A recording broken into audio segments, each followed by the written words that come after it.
to hear that.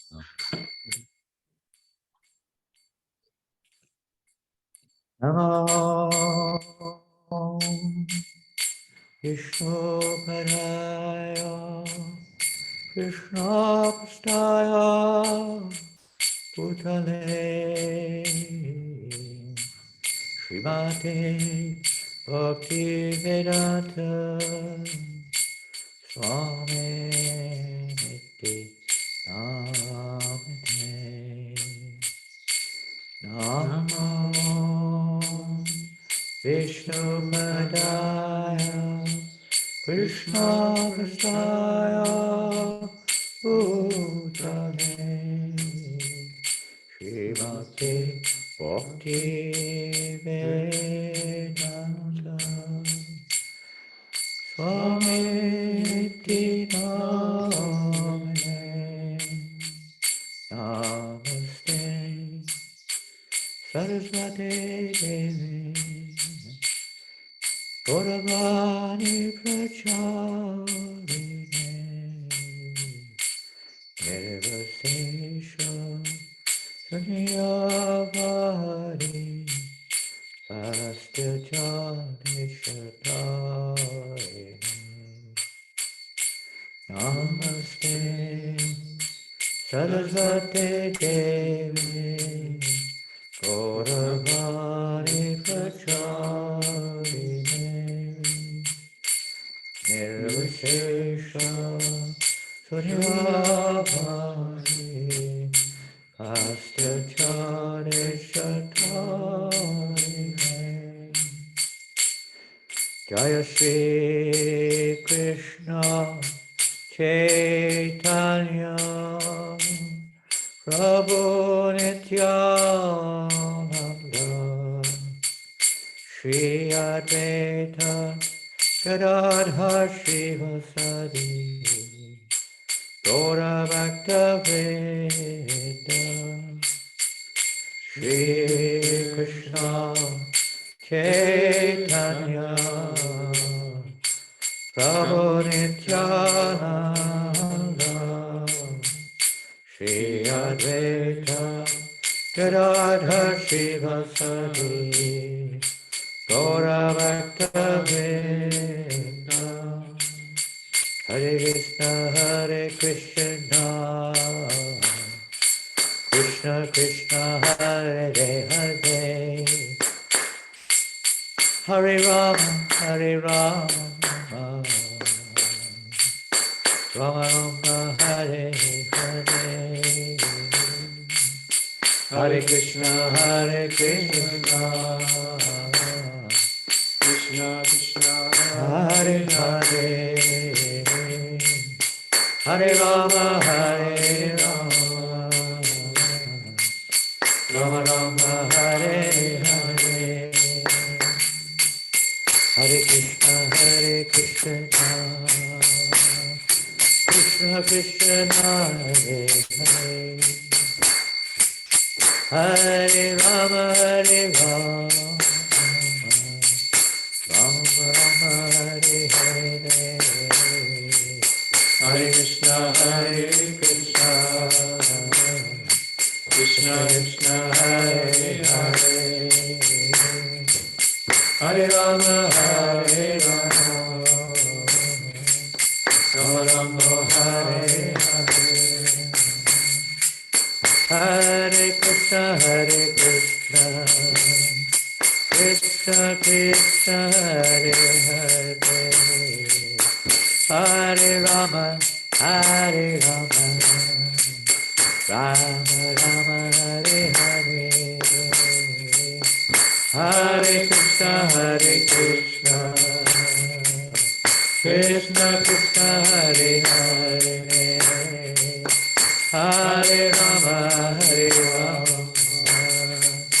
Rama Rama Hare Hare Hare Krishna Krishna Krishna Hare Hare Hare Rama Rama Rama Hare Hare Hare Krishna, Krishna Krishna, Hare Hare, Hare Rama, Rama Rama, Hare Hare, Hare Krishna, Krishna Krishna, Hare Hare, Hare Rama, Rama Rama, Hare Hare, Hare Krishna, Krishna Krishna, Hare Hare, Hare Rama, Rama Rama, Hare Hare, Hare Krishna, Krishna Krishna, Hare Hare, Hare Rama, Rama Rama, Hare Hare, Hare Krishna, Krishna Krishna, Hare Hare, Hare Rama, Rama Rama, Hare Hare, Hare Krishna, Krishna Krishna, Hare Hare, Hare Rama, Rama Rama, Hare Hare, Hare Krishna, Krishna Krishna, Hare Hare, Hare Rama, Rama Rama, Hare Hare, Hare Krishna, Krishna Krishna, Hare Hare, Hare Rama, Rama Rama, Hare Hare,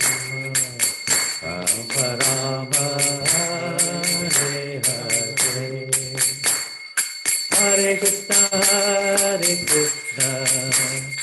Krishna Krishna, Hare Hare, Hare Rama, Rama Rama, Hare Hare, Hare Krishna, Krishna Krishna, Hare Hare, Hare Rama, Rama Rama, Hare Hare, Hare Krishna, Krishna Krishna, Hare Hare, Hare Rama, Rama Rama, Hare Hare, Hare Krishna, Krishna Krishna, Hare Hare, Hare Rama, Rama Rama, Hare Hare, Krishna, Krishna, Hare Hare, Hare Krishna, Krishna Krishna, Hare Hare, Hare Rama, Rama Rama, Hare Hare, Hare Krishna, Krishna Krishna, Hare Hare, Hare Rama, Rama Hare Krishna, Krishna Krishna, Hare Hare, Hare Rama, Rama Rama, Hare Hare, Hare Krishna, Krishna Krishna, Hare Hare, Hare Rama, Rama Hare Hare. Haribo.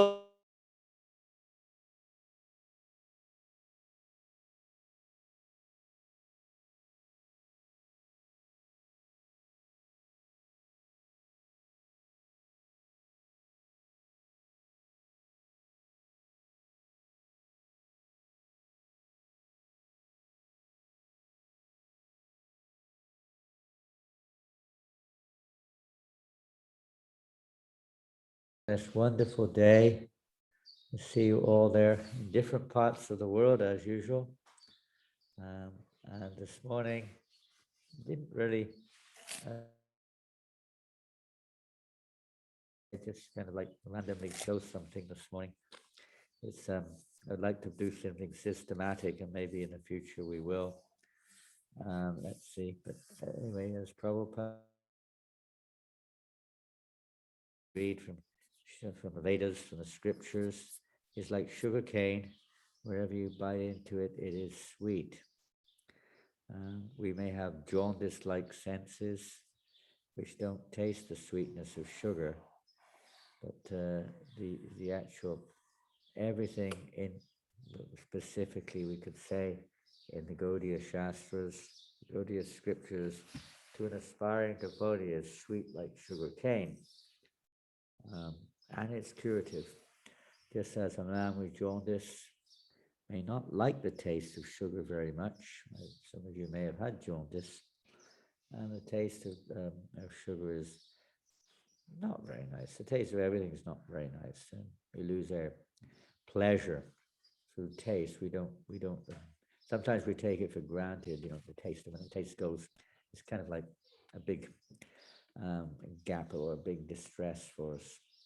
Get so much pleasure in this world. Properly speaking, in one sense, the business of eating on this planet is probably the most profound of all the various sense gratificatory activities that go on.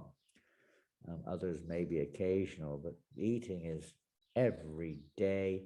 Every living entity all over the world is eating, practically speaking, unless there's some problem. But practically everyone's eating, and everyone's looking to eat and working to eat and spending so much time cooking, preparing, working to get the money to shop and buy the food and then clean up afterwards, and then you have to go to pass stool, and so many things related to eating. And so many relationships are developed and maintained over eating, and so much advertising, and so many restaurants and shops and farms producing most of the world, let's say, usable land is covered with preparing food so that we can eat, or some animal can eat, or a bird can eat, or something is going to eat. The whole world is covered in eating arrangements, practically speaking. So it's a pretty big thing in our lives. So when we can't taste something, it's like a big, some people with COVID, they've lost their sense of taste. There are other forms of sense gratification, but taste, rasa, the word rasa, it means taste in some cases, mellow taste, or the juice within. It's like if you bite into a gulab jamun and it tastes like bitter gourd or neem or something. It's a great say distress or very disturbing disappointment, whatever it may be. So we're looking for the rasa. Different types of rasas are there in spiritual life, and in the material world, reflection of the spiritual world. So all kinds of rasas are in this material. They're reflections. They don't result in they're not permanent, and they're not very deep. They're just like on the surface, very skin, they say skin deep. They're very shallow, and oftentimes we don't actually get pleasure from the rasa, even though there is sweetness there. Our body reacts in such a way that we don't actually get the complete effect of relationship or rasa. On the spiritual platform, is one of the symptoms of one who's come to this stage of tasting rasa, who's come to, particularly, of course, to Baba Bhakti or something, that is a perpetual experience. It's not an occasional one. And it's not, it may be varieties, maybe you could say, maybe awoken in different situations, but the actual state of ecstasy is a permanent state. It's just different flavors of ecstasy. It's not like on and off. Exactly, just varieties within the Sthayi Bhava, the eternal experience of ecstatic symptoms. And not only that, but it's ever increasing. It's not like, in the material world, we will have that experience. And sometimes we get some taste because of identification with certain things. We get a taste for that particular, whatever, object, person, place, whatever it may be, food, etc. But everything in this material is temporary. So after some time, the object of in our enjoyment is no longer, maybe not longer present at all, or it changes its form, or it's whatever, becomes stale, or our means, this is the other interesting thing, our means of relationship with that object, our senses, our mind, and so on, also change. And we may no longer have an interest or attraction for that particular object or activity or person or whatever. Into the material world, ever changing. And this material is not permanent, although we're constantly looking for that ever increasing permanent relationship. It doesn't exist in the material world. That's just the different nature of this world. It's a reflection or a dream-like state. As in a dream, nothing's out of our control. It's constantly changing. The material world itself is like that. It's a kind of a dream which is constantly changing. And it's all more or less out of, we try to control it, but basically it's out of our control. Only minor little things within the greater environment we may have, we may not even have that, but to some extent we may have some control, or we think we have some control over it. But in the bigger picture, or the ultimate issue, we have no control over the modes of nature. We have no control over karma. Of course, there's means of regulating our karmas, various scriptural injunctions, so on. But basically speaking, we can't dictate what we're going to get. It's beyond our control. We can't control over even the major objects of this world, like the earth, the air, the water, the sun, space, and so many other features of this materialistic existence. So today we're going to sing a song together, I hope.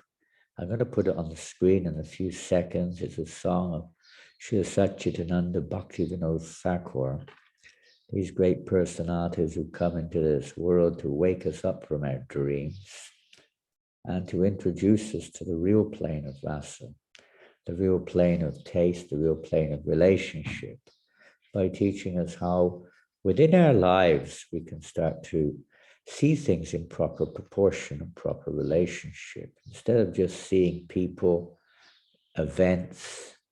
Just like now, everyone is, probably everyone on the planet is corona conscious to some degree or another, negatively, positively, whatever you want to call it, aggressively or passively. Everyone is aware, at least of the last year or more, of the presence of some virus, which we cannot see, which apparently is causing so much havoc and disturbance to the world's normality. If you want to call it normality, whatever that is.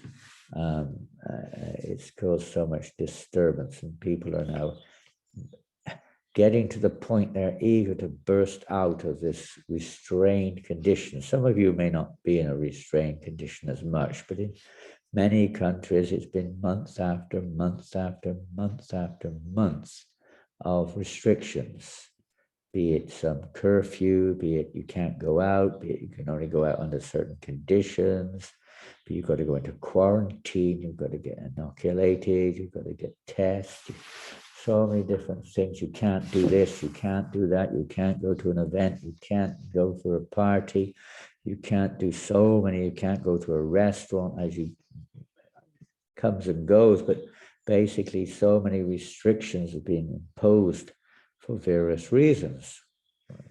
Assumably they're for good reasons, at least that's the idea.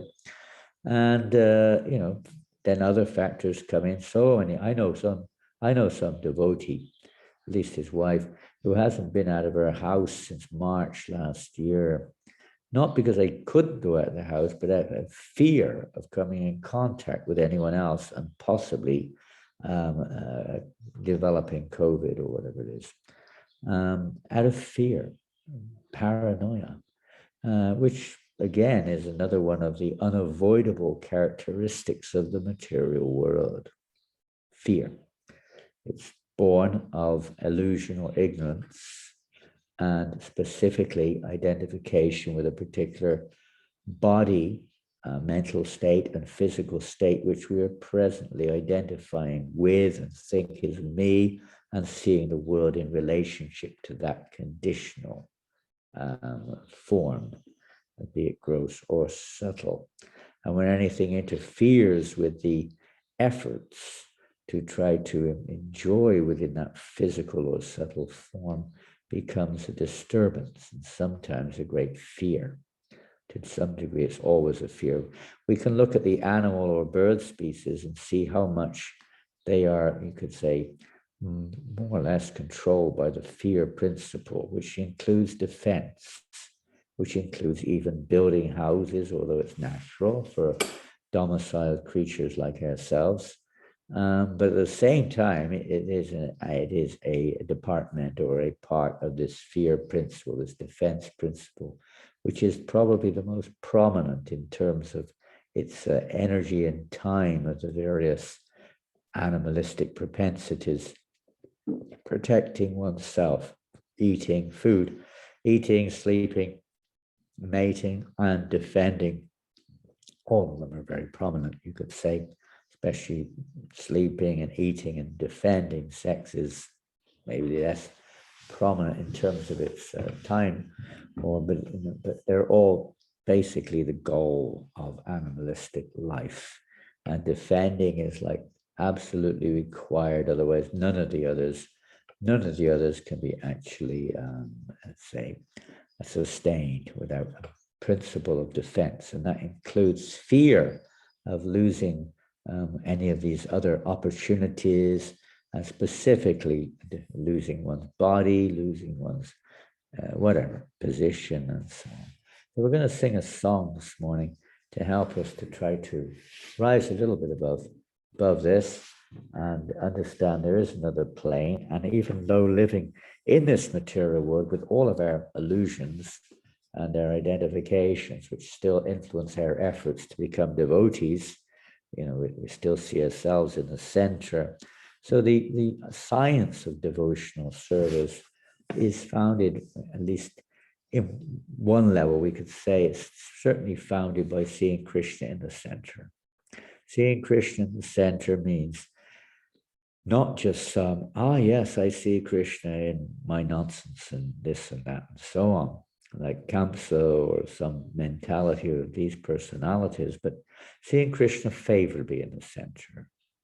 Seeing Krishna in the center, with developing, cultivating, the process of devotional service is to cultivate, to develop the mood of love, not just doing things like a robot with some selfish motivation at the end of it all, hoping that, if I serve Krishna, I will get my material desires fulfilled, or, I will become well known. I will be, freed from my karmas. I will get liberated. I will become, maybe I'll become God.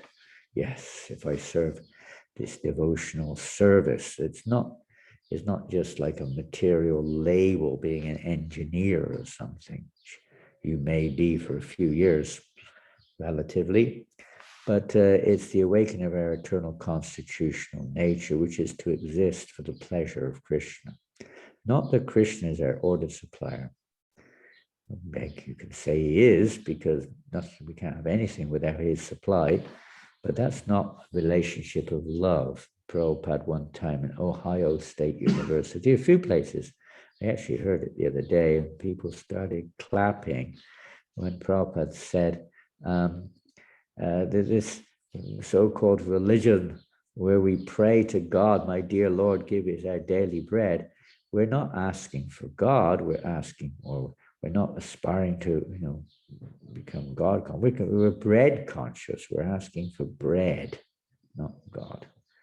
So God, for most people, is an order supplier. Give me this, give me that, like a little bird in the nest. Give me a worm, give me this, give me that. Which is, of course, better than nothing, but it's not bhakti.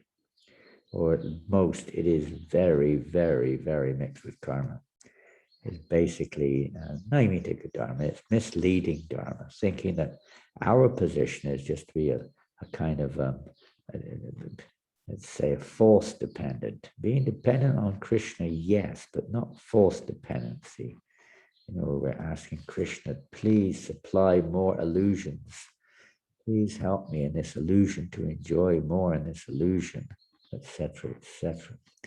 Now, devotional service is to wake us up from this false identification, this false endeavor to try to exploit this material world and the body and senses which we perceive it or relate with it through, and to realize that this world is a wonderful opportunity.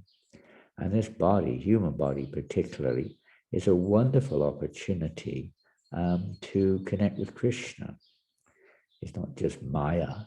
It's Maya if we see it separately from Krishna. This is the meaning of Maya, to see something separate from Krishna, because nothing is separate from Krishna. That's illusion. To see separately from Krishna, to see it in relationship with ourselves, is the general illusion, or a general perception that people have. And it's Krishna consciousness, is Bhaktisiddhanta Maharaj emphasizes, is a change of our perception, not a change of job, change of wife, change of husband, change of place, change of name, change of body, and so on and so forth. It's a change of our perception of how we see whatever situation we're in. And that's how, if we're actually applying Krishna consciousness, Krishna clears our heart, so things start, Cheto Darpana Marjam, things start to develop a bit of a clearer perspective. Huh? So let's see what Bhaktivinoda Thakur, how he sees things.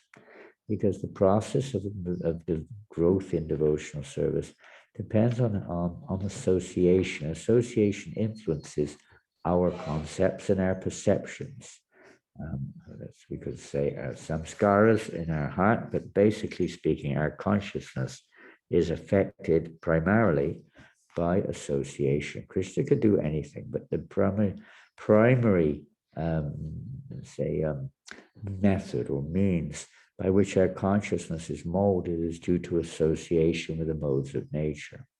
And when we associate with those beyond the modes of nature, then it begins, the process of actual reform or revolutionary process actually begins. When we start to return revolution, we start to go back to our original nature by associating with someone who's on that platform. So here we go. I'm going to try this. I'm going to go down here, share screen, and it will come up, and I'm looking for the right one. I think it's this one. I hope. It doesn't look very good. I don't know what happened there. Oh, we've got to go to the page or something, is it? Yeah, hello. Open system preferences. Oh, is that right? Are we there? No, so much. This is it? No? No. I could go back to Zoom. We're in another world right now. We're zooming around in another planet. Don't worry if you can hear me or not. I don't know. But it's supposed to be on. Make it bigger. Big screen? You mean what this Zoom. one? Okay, this one here makes the screen bigger. No, I mean like Zoom. You need to. Okay, I don't know exactly how to do that either. I can't remember all these things.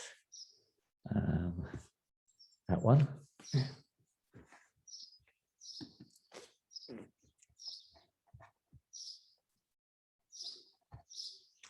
We'll get there eventually. Yeah, I have a very good relationship with technology. Can you see me, Rasika? Can anyone see?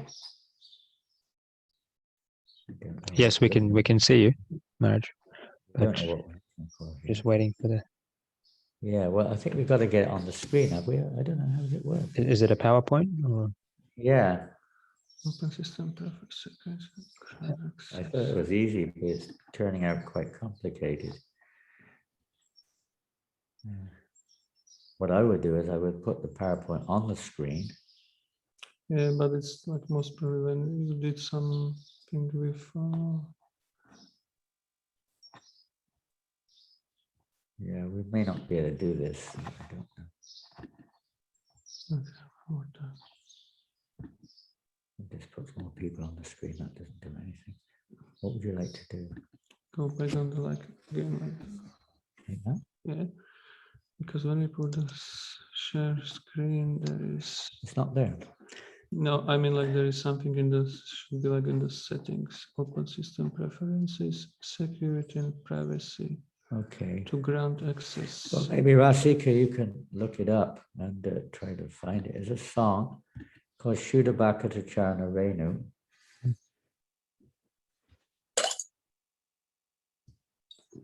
I had it nicely ready, but it doesn't look like it's coming.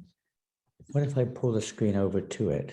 It's kind of the next pane. It won't help. Have you tried starting the PowerPoint presentation first and then switching back to Zoom? That's what I was thinking of doing, but I don't know. You'd have to do like the Apple Tab option to switch, because once it's Okay, full here. screen, Huh? once you start the PowerPoint and it's full screen, you may have to switch between the programs by pressing the Apple and the Tab to switch back to Zoom, so that you can press the share screen button. But Understand that? I don't understand that. in the meantime, I'll look up the song. Yeah, I'm sorry about this. I thought we had it together. You can't see anything on the screen right now, can you? Not yet. No. Okay, well, maybe you can do something. Shuddha Bhakata. This is a song by Bhaktivinoda Thakur. What I'll do is I'll read the translation. Just got to get that off the screen a minute. There we go. And I'll put it on full screen. From current slide. Here we go. This is a beautiful song. We don't sing bhajans so much in ISKCON, perhaps as we have so many things to do. We know that, and it's like you've got to be on the transcendental platform to be able to do them all.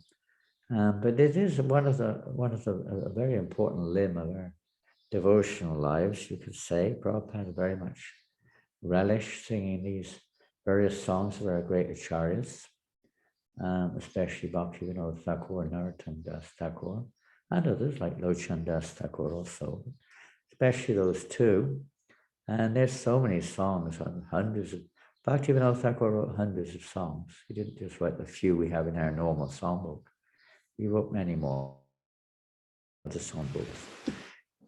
This is one of them, which is in a songbook in front of you. You can find it actually. It's in the general Shuddha Bhakata Charana Renu. Shuddha, what is Shuddha?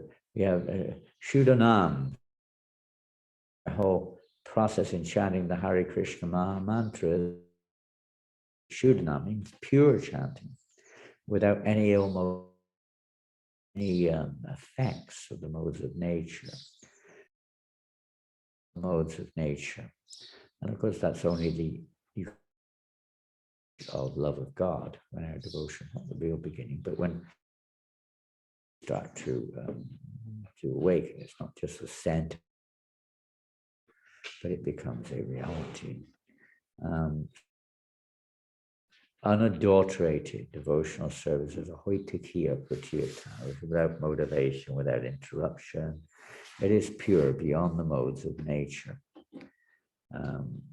Ahoitam. How is that verse go? Anya vilasita shunyam jnana kama jnanavitam anukulyena Krishna, anukulyena Krishna shlim. It is without any motivation or any mixture of any other objective goal, and it is following in the footsteps of pure devotion. So let's see, Bhaktivinoda Thakur, Prabhupada translates, or maybe someone else translates this. We're going to hear a purport by Prabhupada on this song probably, but this is the translation.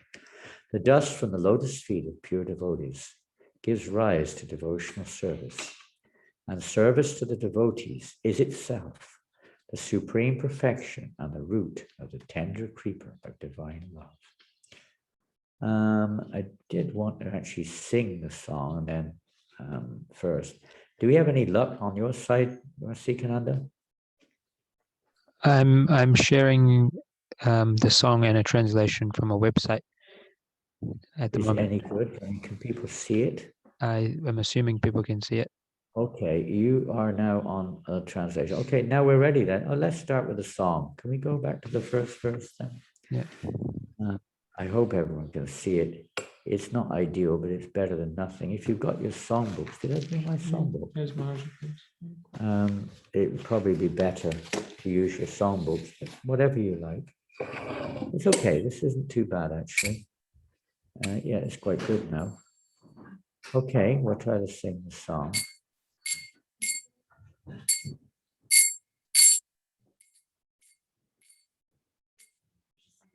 It's ideally a 2-beat, this song.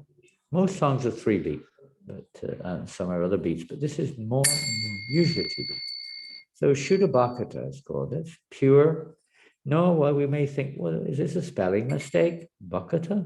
Should it be Suddha Bhakta Charana Renu? No, Bhakata refers to the devotees, in this case, generally speaking. The pure devotees. Those who are Suddha.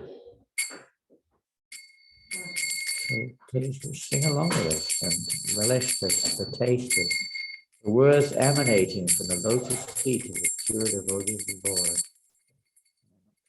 I'm not talking about myself. Bhaktivinoda Thakur and Srila Prabhupada. Bhaktivinoda compiled this for our benefit.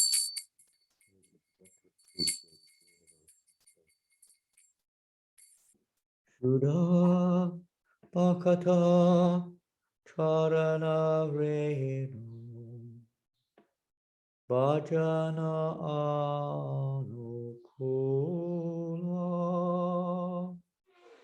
Suddha Bhakata Carana Renu Bhajana Anukula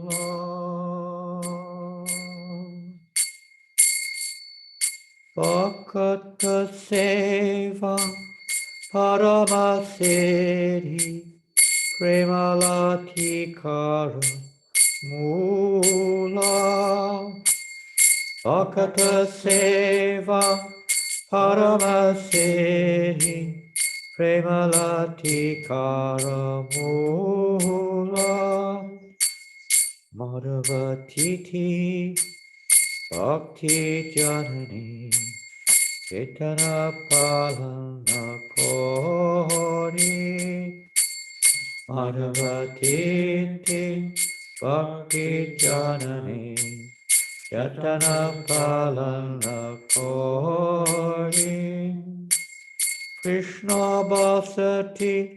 Basati Boli Parama Arade Bori Krishna Basati Boli Parama Arare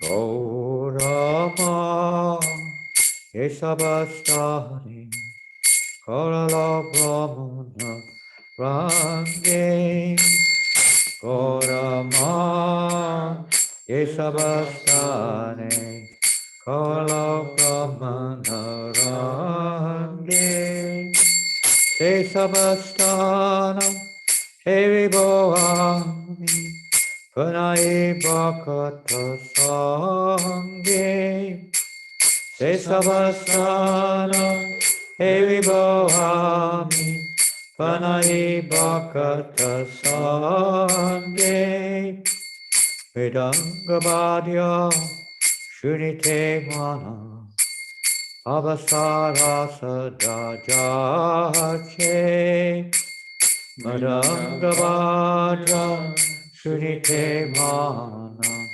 Avasara Sadajache Gorabita Kirtana Shuri Anande Vidoya Nache Gorabita Kirtana Shuri Ananda Vidoya Nache Jugalamoti Dekiya Mora Parama Ananda Hoya Jugalamoti Dekiya Mora Parama Ananda Hoya Prasada Seva Karite Hoya Sakala Prapancha Jaya Prasada Seva Karite Hoya Sakala Prapancha Jedina Grihe Vajana Deki Grihete Gopaya Jedina Grihe Vajana Deki Grihete Gopaya Charana Siddhu Dekhiya Ganga Sukha Sasima Paya Charana Siddhu Dekhiya Ganga Sukha Sasima Paya Tulasi Dekhi Juraya Prana Madhava Toshani Jani Tulasi Dekhi Juraya Prana Madhava Toshani Jani Gora Priya Shakasevani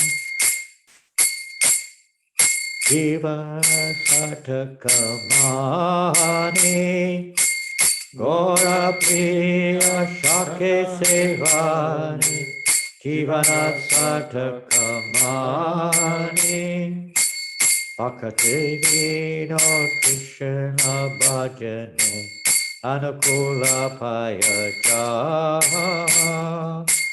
Bhakati Vino Krishna Bhajane Anukula Payaja Prati Divase Paramasuke Svikara Koreta Bhakti Paramasuke. Now we'll go back to the beginning. Suddha Bhakata Carana Renu Bhajana Anukula Suddha Bhakata Carana Renu Bhajana Anukula Bhakata Seva Paramasiddhi Premalati Karamula Bhakata Seva Paramasiddhi Premalati Karamula Hare Krishna Krishna Krishna Hare Hare Hare Rama Rama Rama Hare Hare Hare Krishna Krishna Krishna Hare Hare Hare Rama Rama Rama Hare Hare Hare Krishna Krishna Krishna Hare Hare Hare Rama Rama Rama Hare Hare Hare Krishna Krishna Krishna Hare Hare Hare Rama Rama Rama Hare Hare. Hi, Shubhavan. Satchidananda Bhaktivinoda Thakur Ki Jai. So the translation to this transcendental song, which Prabhupada said is an expansion of the holy name, is not different from the holy name. These songs of the acharyas help us to serve the holy name in the proper consciousness. So their chanting can also become Shuddhanam. Only Shuddhanam alone can awaken love of God. You can't awaken it in of itself by Namabhas even. We may gain liberation, but not love of God. And by Namaparad, of course, it may be the beginning stages. Some Namaparad is no doubt there. But with Namaparad, we're not going to, in of itself, is not sufficient. So if our chanting is just mechanical chanting, just going on mechanically, it's also Namaparad. It's also, well, maybe Namabas, depending on our attitude. But it's not pure. Attentiveness in chanting is essential in order to evoke the mercy of Krishna to cleanse. When we're in this material world, we're constantly, for instance, when we watch some mundane or read some mundane literature or talk about some mundane subject matter or watch some mundane subject matter, it creates another covering on our consciousness and makes it more difficult for us to see Krishna in the center. We start to see our mind, conditioned mind, in the center more and more. We lose our enthusiasm for devotional service by associating with mundane objects or mundane subject matter. In the course of our work, of course, we have to engage in various activities. And the art is to also to see that in relationship with Krishna, not separate from Krishna even. We may box it, see that's my, necessary mundane activity. Now I will engage in devotional service. So often that's the case in the beginning or whatever. It's not the stage necessarily of one who's more advanced in Krishna consciousness, that they see everything in relationship with Krishna, even misery in relationship with Krishna. In the beginning, that's a hard one. Now, a lot of devotees are suffering because of losing dear, near ones or whatever it is. So many losses are there to people in this present and any day, but maybe now it's more prominent in many cases. And it creates a cause, you could say even spiritually, there may be a cause of lamentation, but usually the lamentation is not pure. It's usually mixed with some self-centered, relationship is not always so pure. So it causes a lot of anxiety and stress. The material world itself, being separate from Krishna, like a child separate from his parents, in of itself is a cause of distress. We don't have to go any further. The nature of the material world is itself dukkhalayam shashvatam, it's a distressful place.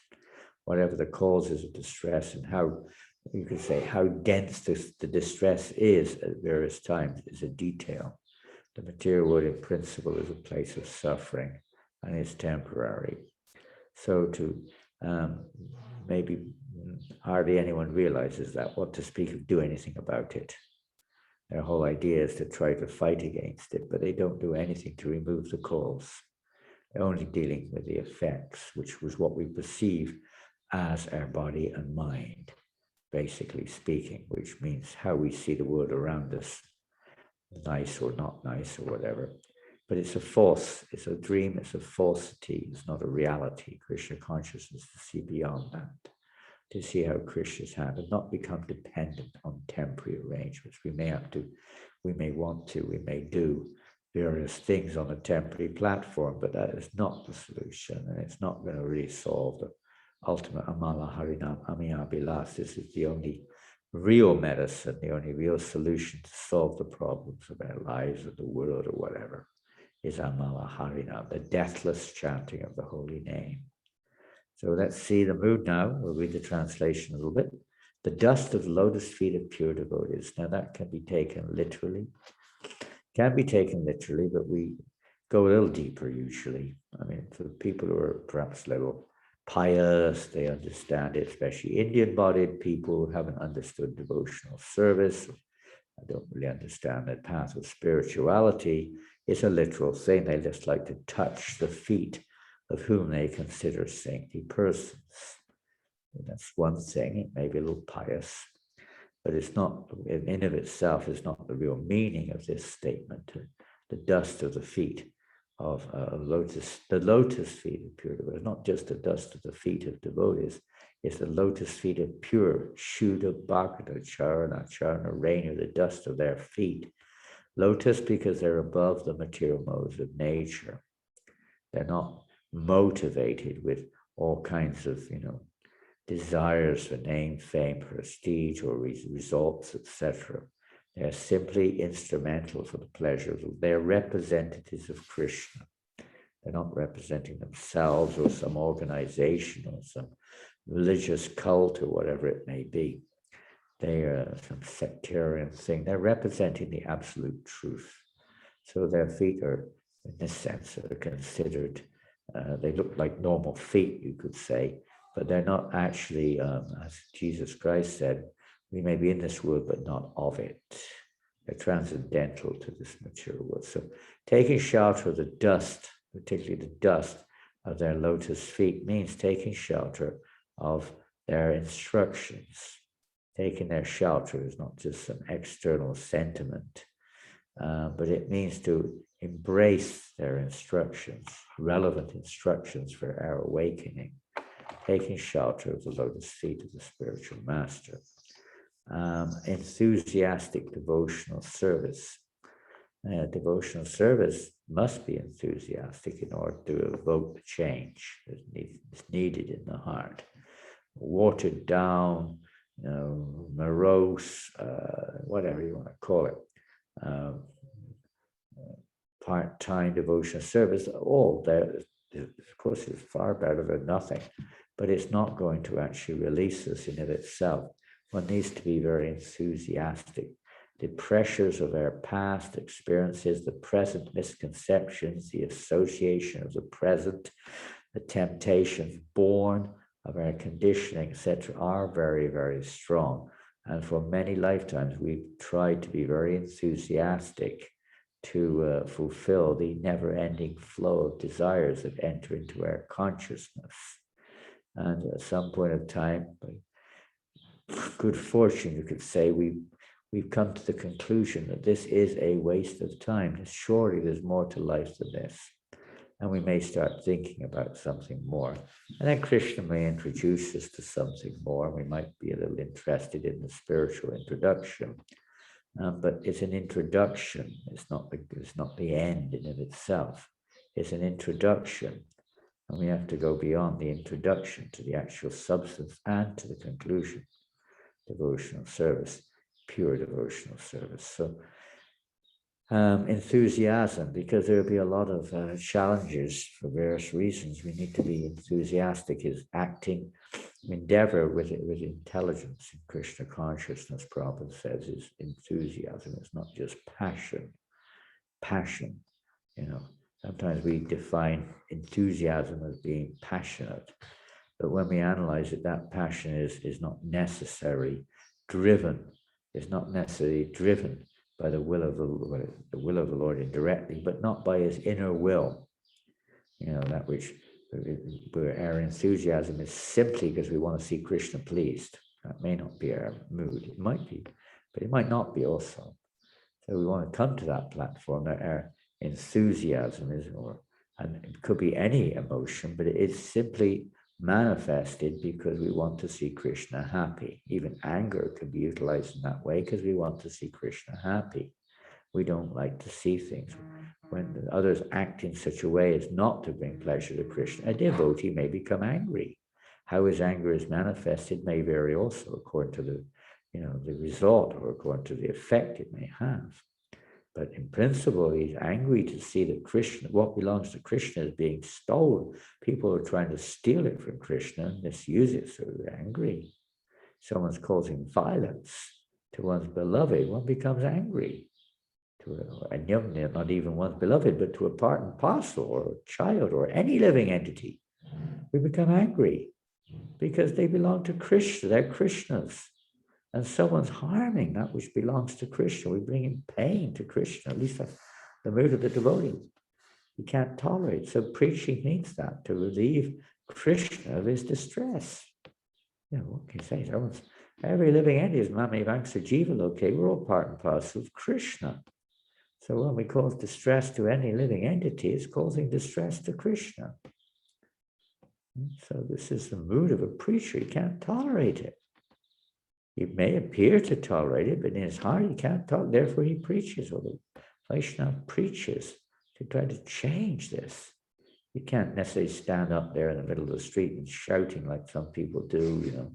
That doesn't happen. You got to, one has to see in a mood of preaching what may have some change of heart.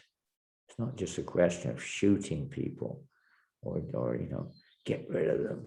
You know, everyone in this world is an illusion. It's a matter of just waking up from illusion. So the process of preaching is to help people to wake up, not just to condemn only, not just to belittle people or to make people feel bad and uncomfortable. That may or may not have any good effect at all, but it's to some or another help others to wake up so they realize that, oh, this is wrong, what I'm doing, you know, killing animals, drinking liquor, trying to enjoy my senses like a vampire, whatever it is, you know. So taking that dust means to take shelter of those instructions faithfully and with enthusiasm, execute those instructions, whether we are or not. Probably some say act enthusiastically. It might be a little passionate in the beginning, but act enthusiastically, and enthusiasm will come. Be enthusiastic to try to assist Prabhupada to spread Krishna consciousness all over the world. Won't spread if we're morose and lazy and dull and always trying to avoid, you know, kind of justify ourselves, compromising, finding reasons why not to.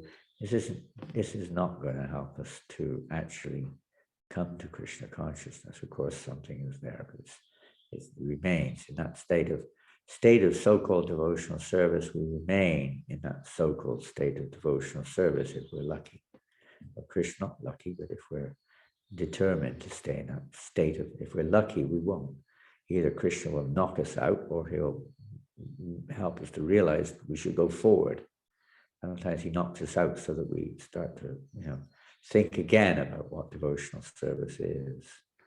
And then Prabhupada, the translator, goes on. Service to the pure devotees is the highest of the highest order, are the roots of the creeper of devotion. They're the roots of the Bhakti Lata Bij. These roots are itemized here by Bhaktivinoda Thakur in terms of the serving or the dust of their feet. We could take it literally as well, but in practical terms, following their instructions, rendering service unto them enthusiastically. Now, again, we may think this is service to them, but the pure devotee means that service, that offering is passed to Krishna. It actually is connected, even though we're not on the platform of Shuddha Bhakta. But by serving a Shuddha Bhakta, the service which a conditioned soul renders or a mixed devotee renders is offered to Krishna through the media of the pure devotee of the Lord in disciplic succession. It's not just, you know, going to him bas, but it is passed on to Krishna. It's a transparent via media to the Lord and his lotus feet. Humility, another meaning of taking shelter of the lotus feet of the pure devotee is becoming humbled, developing the qualities, the necessary qualities, which are those of the pure devotee of the Lord by association. And then Bhaktivinoda Thakur goes on. So the root of the creeper, every plant needs a root. The seed may be planted in our heart by the initial meeting of any form with a devotee, but for that seed to grow, the root has to develop. The root is herein mentioned. These are the roots. Service to the pure devotee enthusiastically. This is the root. Enthusiastic devotional service helps those roots to grow. Now, of course, there are many other factors. We won't be discussing the obstacles or other things that may erode the root very much. We all know what that is, not following the orders of the spiritual master, perverting his orders, etc. Of course, if we're following somebody else altogether, but that's not the seed of bhakti in the first place. It doesn't matter. But having once received that seed of devotional service, then it behooves us to try to follow it properly. Prabhupada himself, when he was asked a question, of coming to the platform of pure chanting. He said you have to follow the process properly. And that's the method of helping the roots to develop health in a healthy way. If the roots are not healthy and strong and deep, then the actual plant will not grow so well. It may easily be knocked over. We have to have strong roots. So the next verse, he says, the holy days like Ekadashi and Janmashtami are the mother of devotion for those who respect them. What a nice reminder. He's himself is, you could say, relishing or applying these principles, but he's also emphasizing it for everyone else's benefit. The holy days like Ekadashi and Janmashtami are the mother of devotion for those who respect them. The devotees use this word a lot: respect, honor, respect prasada, respect the holy days, respect the deities, respect so many things. And yes, it's the nature. We should always be very respectful, at least in a way where it's favorable in the service of Krishna. So these holy days, yes, Ekadashi, although in one sense Prabhupada has also described these days of the devotee is already fully engaged. Ekadashi, the devotees are only taking prasadam. They don't need anything else. So where's the question of sinful reaction? They're not eating anything else. It's not that the prasadam becomes sinful or something. It's not like that. We don't take grains on Ekadashi because Lord Chaitanya said not to take grains on Ekadashi, and assuming that before that Mother Sachi was taking grains. That doesn't mean she's a sinful, fallen lady. As Lord Chaitanya has emphasized this, but primarily Ekadashi was for sinful people who were engaged in all kinds of horrible activities. So that at least 2 days a month they stop their nonsense and eat only, vegetarian and non-grains. And it's also for health. But the primary reason for the devotees is that we also have another angle. It's not just only to eat prasadam, but it's to control that enthusiastic tongue, which wants to eat more and more tasty dishes. But on Ekadashi, particularly in this sense anyway, that the restraint of the tongue from eating all kinds of, even with non-grain world, you can eat all kinds of sweet, tasty dishes, no doubt. But that isn't the point of Ekadashi. The point of Ekadashi is to minimize one's eating and sleeping and maximize one's hearing and chanting. It's a special for a devotee that the day, therefore, the day of Hari becomes very auspicious, not just freedom from sinful reactions, but awakening the growth or speeding up the growth of our bhakti creeper, whatever stage we're on. It helps to speed up that growth of the bhakti creeper. And then Janmashtami, we have festivals. Janmashtami may be the most famous in general. But we just had Nrsimha Chaturdasi, and then we'll have maybe Rath Yatra or not, I don't know, but Rath Yatra's date is coming up soon.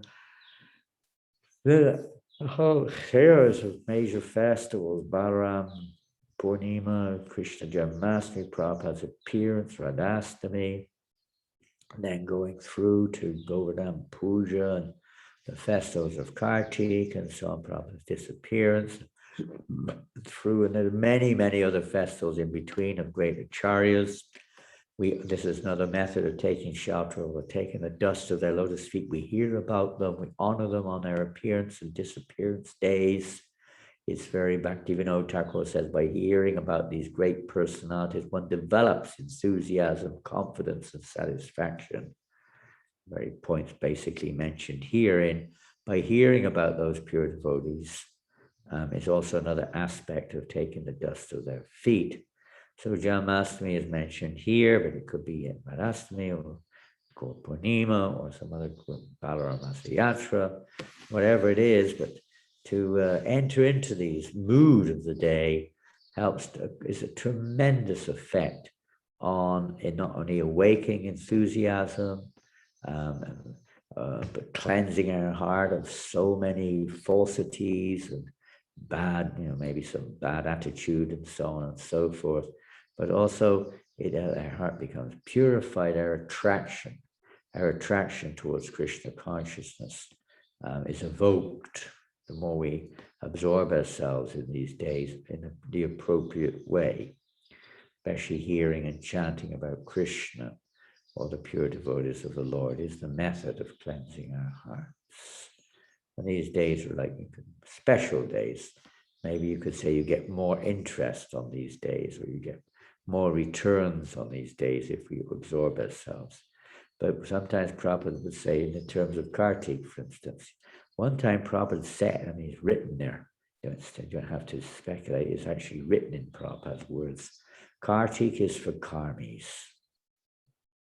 Devotee is doing Kartik every day of his life.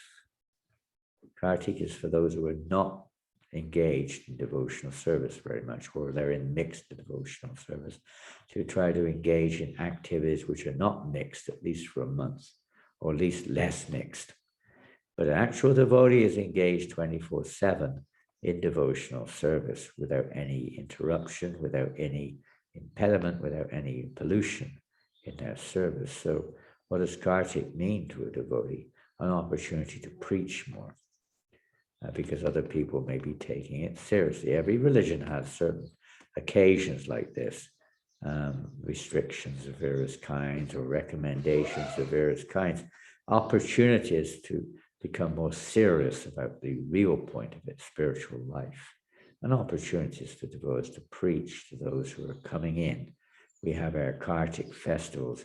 In Malaysia specifically, they do thousands and thousands of Kartik programs where people who don't normally chant Hare Krishna and offer their food to Krishna, or food offered to Krishna, get the opportunity to offer some little puja to Krishna. It's a great opportunity for them to begin their devotional lives. And for devotees, it's a great opportunity to increase Krishna's pleasure. So we do take advantage of it, but ultimately we should be every day engaged in Kartik mood, pretty much. And Ekadashi, we don't necessarily follow Ekadashi Vrata every day, but the devotees Vrata is only prasadam, only prasadam. Bhakti Siddhanta Maharaj was in the mood of the preaching mood. The mood of preaching was the most important aspect of his mission, spreading the message of Lord Chaitanya. And even if it meant breaking Ekadashi Vrata, he didn't mind. He even said his disciples who were preaching, not anyone else, only the preachers, if necessary, they could take grains on Ekadashi. Now, we shouldn't take that as an excuse and think, oh, I'm preaching too, I can take grains on Ekadashi. If you have such a question coming in your mind, ask your spiritual guides, your spiritual masters, for their authorization. This is coming from Bhakti Siddhanta Maharaj, not from the fertile mind of the sense gratifier. So we should always get it from the source, so to speak. Then he says, so they're mothers. Every baby needs a mother to nurture them. Without the mother's nurturing, the child is missing the most important thing in its growth, the presence of the mother, the loving affection of the mother, the milk of the mother, and so on. That is absolutely required for a baby, the motherly nature. And similarly, in our tender stage of devotional service, we need mothers. So here Bhakti Vinod Thakur says they are mothers of devotional service for those who respect them, respect these days. So take it seriously. There are so many days on the calendar. The more we respect them, the more our mother will nourish us. Very simple. Let the holy places of Krishna's pastimes be my places of worship and bless me. May the holy places bless us. So holy place can be in our own heart. It can be in our own home, in our own body. It's not that we have to therefore jump on a plane to go to Vrindavan or Mayapur, which you can't do anyway, probably, unless you live in India. I guess, I don't know if you still can do that or not, but certainly if you don't, it's very difficult to do that. But we have meditate on those holy places, make our lives conscious of those holy places. We're getting here, of course, the various limbs of bhakti are also coming in here. But we apply them in our lives. We may be in England or France or Australia or Philippines or America or Germany, wherever we are, Russia, this place, that place. We may not be in India, but we can be more absorbed sometimes in the Dham than when we're in the Dham. I don't know if that makes sense. We can be more absorbed, consciously speaking, in our remembrance of the Dharma, make it easier, remembering the Dharma, and sometimes when we're in the Dharma. Sometimes we're in the Dharma and we're thinking of something other than the Dharma. We're thinking of the pizzas. Let me go to the MVT if you're in Vrindavan. I don't know the name of the restaurant in Mayapur or anywhere else. I know the MVT, which has a very famous restaurant amongst ISKCON and not only ISKCON, I think amongst other groups of Vaisnavas also. But MBT, let me go. They cook good pizzas there or something or whatever they cook there. And okay, it's something, and it's still related to Krishna, but it's not a very deep respect for the Holy Dharma. It's more of a respect for our belly and the pizza. And we're willing to sacrifice, 200 rupees on filling our belly, which could have been put in a donation box or used to distribute 10 books or something. But the belly is our first priority sometimes. So these days also to restrict that tendency. And the holy dhammas are there not to fill our bellies, but to fill our consciousness with remembrance of Krishna. And we can create that atmosphere in our own homes, or in our own offices, when we walk on the street, doesn't matter what we're doing, that atmosphere can be created so it becomes a holy dhamma by remembering Krishna. And so the holy places are, of course, they're powerful. They have certain Shakti, where it's easier to remember Krishna. But we can forget him there also very easily. If we don't take advantage of hearing and chanting and say we're no better than a cow or an ass. We're also living in the Dham, but they're not very conscious. There, of course, we know that it's their last lifetime, but that's another thing. But in general, ass or cow or bird or beast is not exactly, they may be, but generally not seen a dog or a hog who don't say, we're not going to say they're not Krishna conscious, but they don't appear to be engaged in such devotional service. Put like that. Then we go on, holy places bless us. If we take advantage of the holy place in the proper way, they will bless us. Automatically, we're blessed.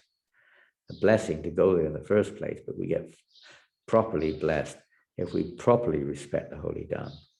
May I always visit all the holy places associated with the Leela of Lord Chaitanya and his devotees. Wow, it's such a wonderful meditation, even though you may be stuck in, I don't know where you're stuck somewhere in the world. It's a wonderful meditation. It's something we have to take seriously because eventually death comes along. We may be locked in a box somewhere. We've got to become, meditating on the Lord, meditating on his pastimes and the leelas of the Lord, to replace all the, or whatever we want to call it, leelas that we have in this material world, which tend to pop up quite regularly in our consciousness. Maybe from the past, some are from the present, some are dreams of the future, but by hearing about the pastimes of the Lord, we may rise above these things. Especially Lord Chaitanya, Patita Pavana, Gauda Hari is the most merciful, and by hearing about his leelas, they're more relevant, I'd say, easier to relate sometimes than Krishna's leelas are like up there somewhere, there's something like on another dynamic, another dimension altogether, although very sweet to hear, and we should hear. But Lord Chaitanya's pastimes are relevant, more so to our daily lives, preaching, relationship with devotees and different people on different levels, which we can relate to a little bit easier, still a bit beyond me, but I'm sure many of you are able to relate better. And the Sankirtan movement particularly, it's not that we go out on the streets and perform a Rasa Leela on the street or go out there, and, start, I don't know, smashing people with clubs or something. Lord Chaitanya's mood was just to go out with a weapon of Sankirtan, armed with the Sankirtan cartels, Madunga, chanting the holy names. It's a lot easier to relate to, Krishna's pastimes, where he's chopping people's heads off with Sudarshan Chakra, or, smashing Balaram, smashing them with clubs, and so on, or the Rasa dance, and all the other various pastimes, etc., are objective goals, maybe constitutional, but it's hard for the conditioned souls to really, what do I do with this? But we can relate to Lord Chaitanya's pastimes much more realistically in our present condition by trying to engage in the Sankirtan movement in various ways and trying to relate to devotees favorably, as Lord Chaitanya and his associates demonstrated in their loving exchanges. Whenever I see, what happens then? When I hear the sound of the Madanga, in my heart, well, of course, sometimes you hear the sound of the Madanga and you want to put your earplugs in. But if you hear the sound of the real Madanga play sweetly, when I hear the sound of the Madanga in my heart, I always desire to join in Kirtan. Sometimes it sounds like somebody's trying to beat something to death. But when we hear the proper Madanga played properly, we should play anyway, you could say, but better we learn to play it nicely so that it's pleasing to Krishna more and more. The proper mantras, the proper beats, and not that the Madanga is like, dominating everybody else. It is serving the holy name, serving the Kirtan. The holy name is to embellishing the holy name, but it's so sweet when it's played properly with embellishment, to embellish the sound of the holy name. The Madanga is there to serve the holy name. So then it becomes very pleasing to Krishna and thus pleasing to the heart. I always desire to join it. It attracts, it's like sometimes, they have a big drum, boom, boom, boom, and everyone comes out to see what's going on. And similarly with Madanga people, it's this unique sound, not quite the sound as a djembe, by the way. Everything can be used in Krishna's service, but not abused. If the djembe in any way shadows the drum, then it should be put to sleep, because it's meant only to serve the Madanga, and the Madanga serves the name, and the Nam serve it as a name. And the djembe or any other instrument come to that should be in that mood, disciplic succession, to the point where Krishna, the holy name, is being served. The instruments are meant to serve the name, not to drown it out, not to, take it away from the, whatever, divert one's attention.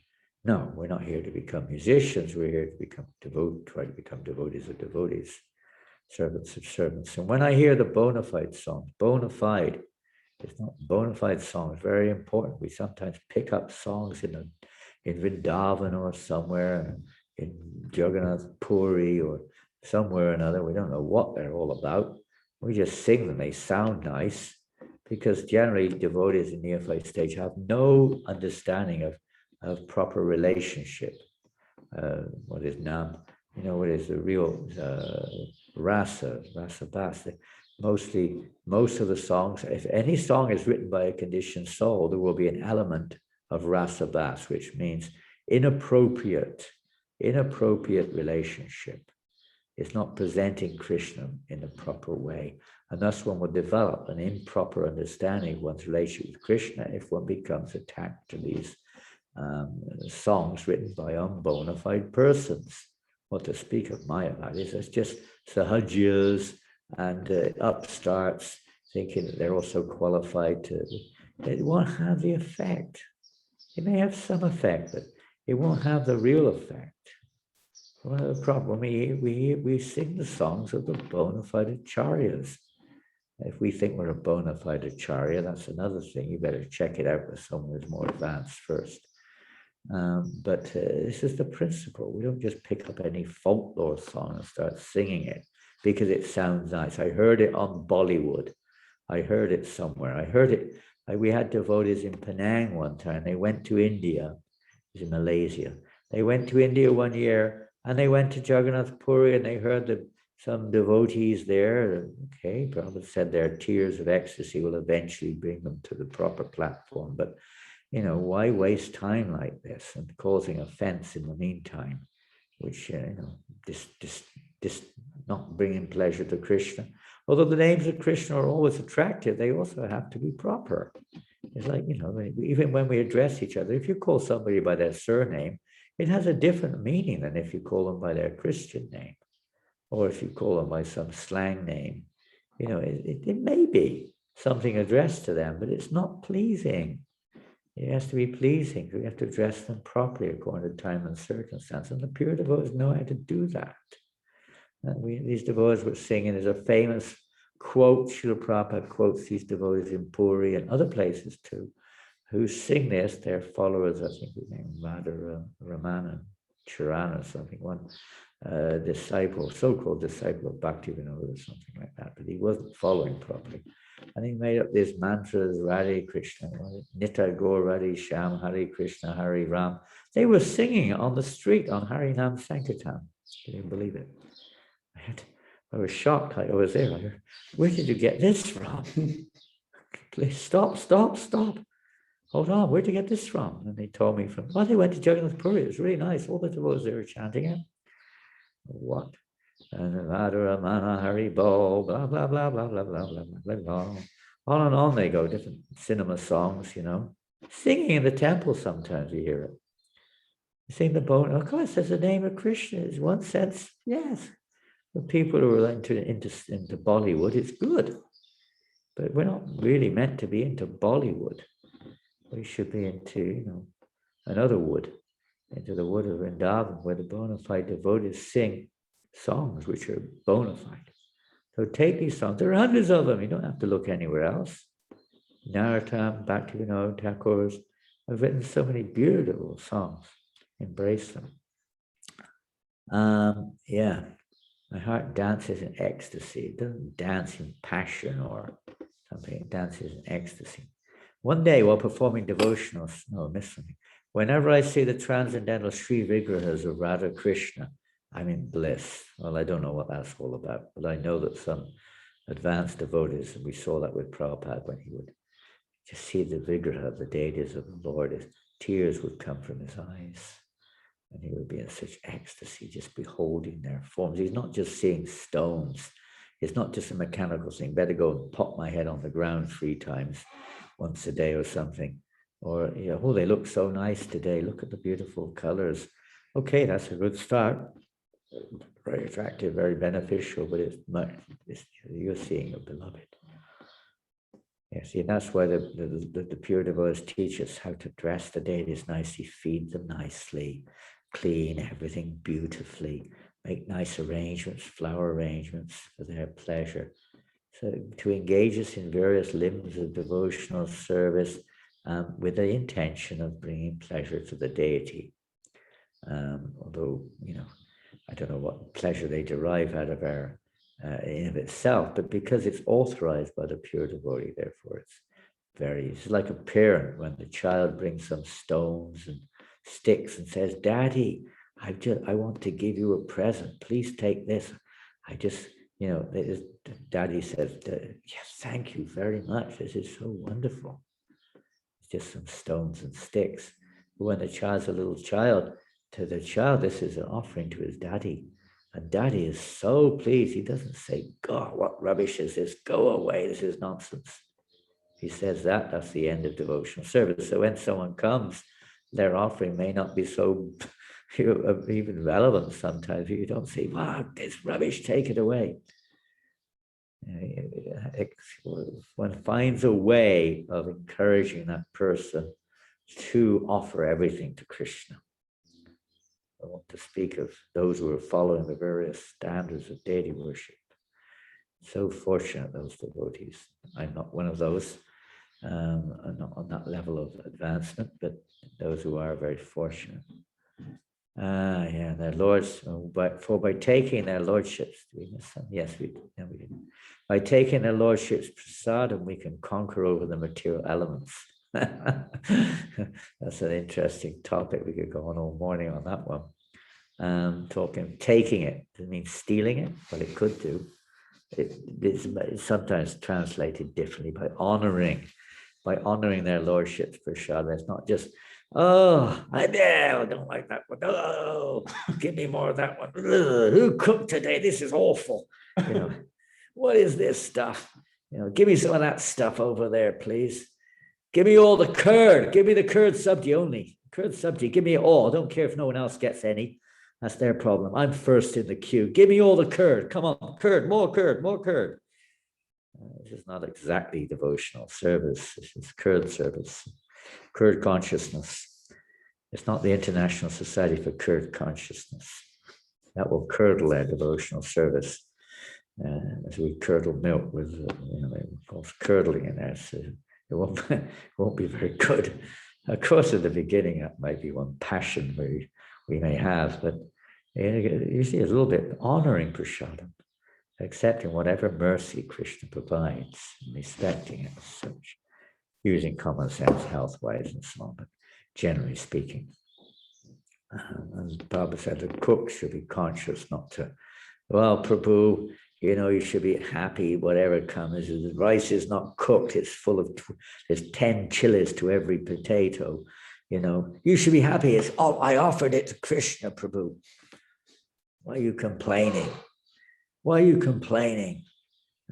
What's wrong with neem juice in the halava? It's prasadam, Prabhu. Well, it's not prasadam. Prasadam is the mentality of cooking, presenting everything, thinking how I can make this as much and more and more and more pleasing to Krishna, which means pleasing to the devotees also and everyone else. So there's another side to it. But from the devotee or the respecter side, the devotee is on the receiving end, so to speak. Their attitude is also should be cultivated of respect and honor for prasadam. And to conquer over the material elements is an amazing effect when the prasadam is really prasadam, when it's offered with love and devotion, and we honor it with love and devotion, incredible effect on changing our hearts. One day while performing devotional practice, I saw my house transformed into Goloka Vrindavan. And they were going to way beyond something which we can only comment, but we can't experience. It's Goloka Vrindavan. It's no longer a house in the material world. It's a pleasure path, a pleasure grove for Krishna and his associates. We see our house for the pleasure of Krishna, not my pleasure, but for Krishna and his associates. They're happy to be there. When I take the Charanamrita of the deity, I see the Ganges waters that come from the feet of Lord Vishnu. And my bliss knows no bounds. My goodness, we're really moving steps ahead here now, a bit beyond perhaps our present situation, but at least become more conscious when we receive Charanamrita. This is coming from the lotus feet of the deity. And it's the same thing, the Ganges water filtering down from the lotus feet of the Lord. And we have that chance to honor that transcendental Charanamrita, that nectar.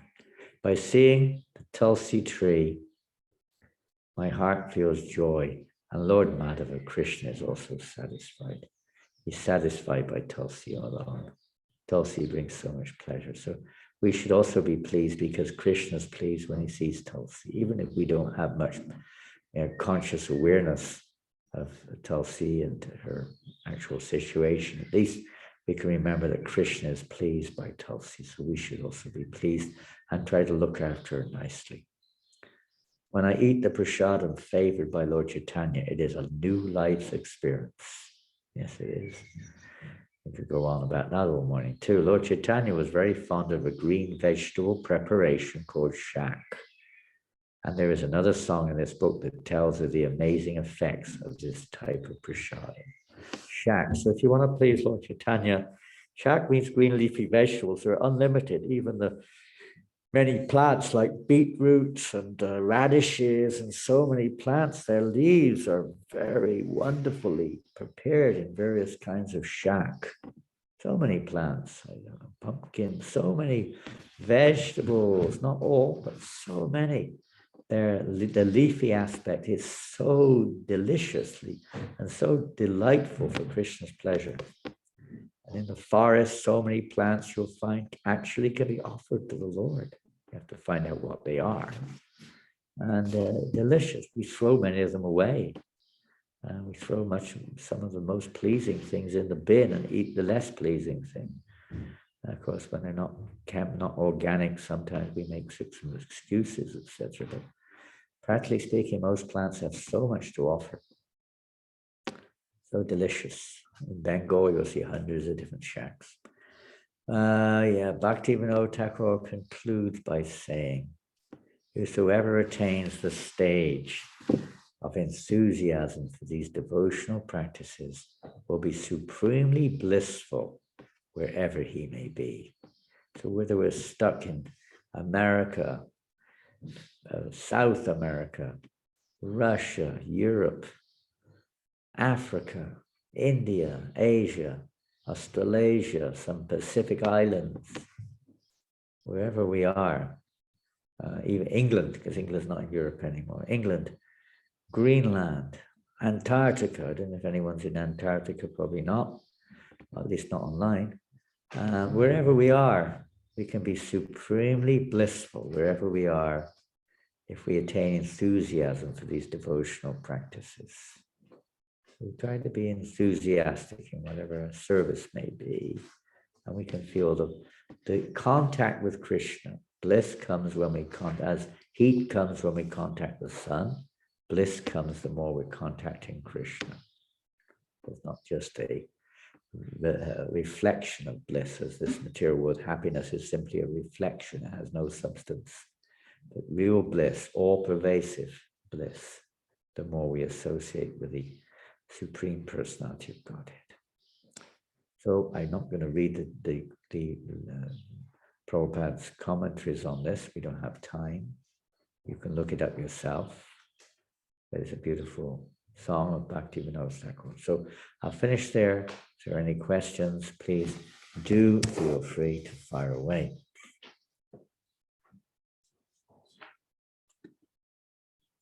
I think something's there. Hare Krishna. Thank you. All glory to Srila Prabhupada Ki Jai. Oh, Haribol, I hope you're happy in London. During the month of Kartik, spiritual activities are multiplied several times. Why do I not feel it? It is due to material contamination. P.S. I feel really good in the manner. Good. Can't wait until my quarantine. Oh, in quarantine. Great. Thank you, Dada. Well, that's one thing in quarantine. You can do more hearing and chanting. Why do we not feel it? Well, there's more to it. It's 1,000 times. What does it mean? We expect to feel 1,000 times more blissful. Is our devotional progress speeded up in Kartik 1,000 times? It doesn't mean to say that, therefore, quantitatively on the moment, it's 1,000 times more blissful. But one can progress quicker on the path of devotional service and become freed of more, for the materialistic person, mountains of sins can be eradicated, freed by observing these various things. Well, another thing is, as we said, Prabhupada said for a devotee, they're already performing Kartik every day, so you don't necessarily see the difference so much. For instance, we give an example. If a person is all black, and for 1 month they're white, there's a big difference. But if you're white all year round, what difference are you going to see? You're not going to see any difference because you're in Kartik all year round. Well, what will happen if one takes it seriously is that Krishna will, say, one's path back to Godhead is sped up, or one becomes more empowered. That can happen. One more enthusiastic. You may not consciously be aware of anything radically different. You may also, some devotees do experience tremendous, according to as they surrender to me, I reward them accordingly. They do undergo, and they may be in a position to do so, whatever their authorities may approve or encourage them in such and such a way that they increase their hearing and chanting about Krishna. Generally, any time of the year we increase our hearing and chanting about Krishna, one will feel a change of heart. Or one will feel that one's material desires are subdued, or one feels more enthusiastic to get out on the street and start preaching Krishna, wherever it is, door to door, online, whatever you can do. But to preach Krishna consciousness to others, it can have that effect. Or it can change our attitude. We start to feel, repentant, or we start to realize how offensive we've been. So many different emotional changes can take place if we're seriously chanting the holy name of Krishna, seriously. But in Kartik, usually a little more realization maybe there. Krishna gives special mercy realizations of various kinds at these special times. Where are we? Thank you. A question regarding suffering of the devotees. We should be looking, we should be looking for protecting and looking on the comfort of the devotees and looking for removing their suffering by supporting them and helping them. It is bewildering to consider that sometimes Krishna acts in our life in such a way that we have to encounter material suffering in order to grow spiritually. In this case, an apparent material suffering may increase the spiritual bliss, and suffering may increase the spiritual bliss and realizations of the devotee. Therefore, how should we consider apparent distressful situation devotees are encountering, and how to considering the help we can give them? Well, this, of course, a specific answer from our question, from our perspective. How do we deal with it? How do those devotees who are suffering deal with it? Also, many devotees, we've had many during this period, we've had many devotees in this situation, and many different levels of consciousness involved, and many different factors involved. Your question specifically from a devotee who doesn't, because who considers them they're in a position where they're not suffering as much as the other one, and how we can relate, how we can help, etc. Well, yes, it's a great opportunity. Service to the Vaisnavas is the greatest opportunity. How we serve them is no doubt a detail, and it depends on their level of consciousness, how advanced they are in spiritual life, you know. Some devotees are on a very much more advanced level, and our service to them is just to assist them in remembering Krishna as they leave their body or they go through their various sufferings that they're going through in life. Others are not so advanced. They may need some a little bit more consoling. They may need a little bit more physical help, etc. Not that we don't do that for everyone. We do also, but others may be depending on it. It's like the way that they experience the community or the relationship is based upon how much we materially cater for each other. So that should always be there. And we should try always to help them to remember Krishna also. It depends on time, place, and circumstance. But for sure, it's not just devotees. Everyone's a devotee. Everyone is suffering. We're also suffering. So the real way is for certain is to act in a compassionate way to help to try to relieve the real suffering of other living entities. And when a person is not so advanced, then material suffering sometimes cloud their consciousness, damage their faith in so many different ways. So in that stage, we do have to try to help them to be, comforted, give our time for them, help them, serve them in various ways, provide for them. It helps them to maintain their strength and their faith in devotional service. It's very important in the community of devotees of different levels. This is very important. Arrangements made to look after the physical, not just, you're not your body, Prabhu. Why are you lamenting like this? You should get off the mental plane. Person's there half dead, hasn't got, why get up, Prabhu, get up. It's time for Mangal Arati. You're nonsense. They're lying there, with 108-degree fever or something. We're going to be a little bit human, a little bit realistic and practical also. And this will attract others. Otherwise, it's just a movement for either fanatics or transcendentalists or madmen. And we've got to be realistic in terms of the world which we're in as well, in the sense of being human, being a little bit normal. Compassion goes on all levels, not just on the transcendental plane, but on all levels for a devotee. Can't stand to see others suffer on any level. Knowing the real cause of suffering, but still we have to act in a way that will attract people and help them strengthen their faith so they can act in such a way as to come to the platform of the real cause or the real solution.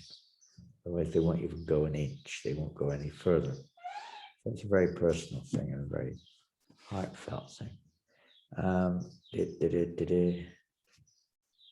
We only carry Dolak and Jumbe in Harinam due to lack of expertise in Madanga playing as well for good sound amplification. Please advise how to integrate traditional instruments in Harinam.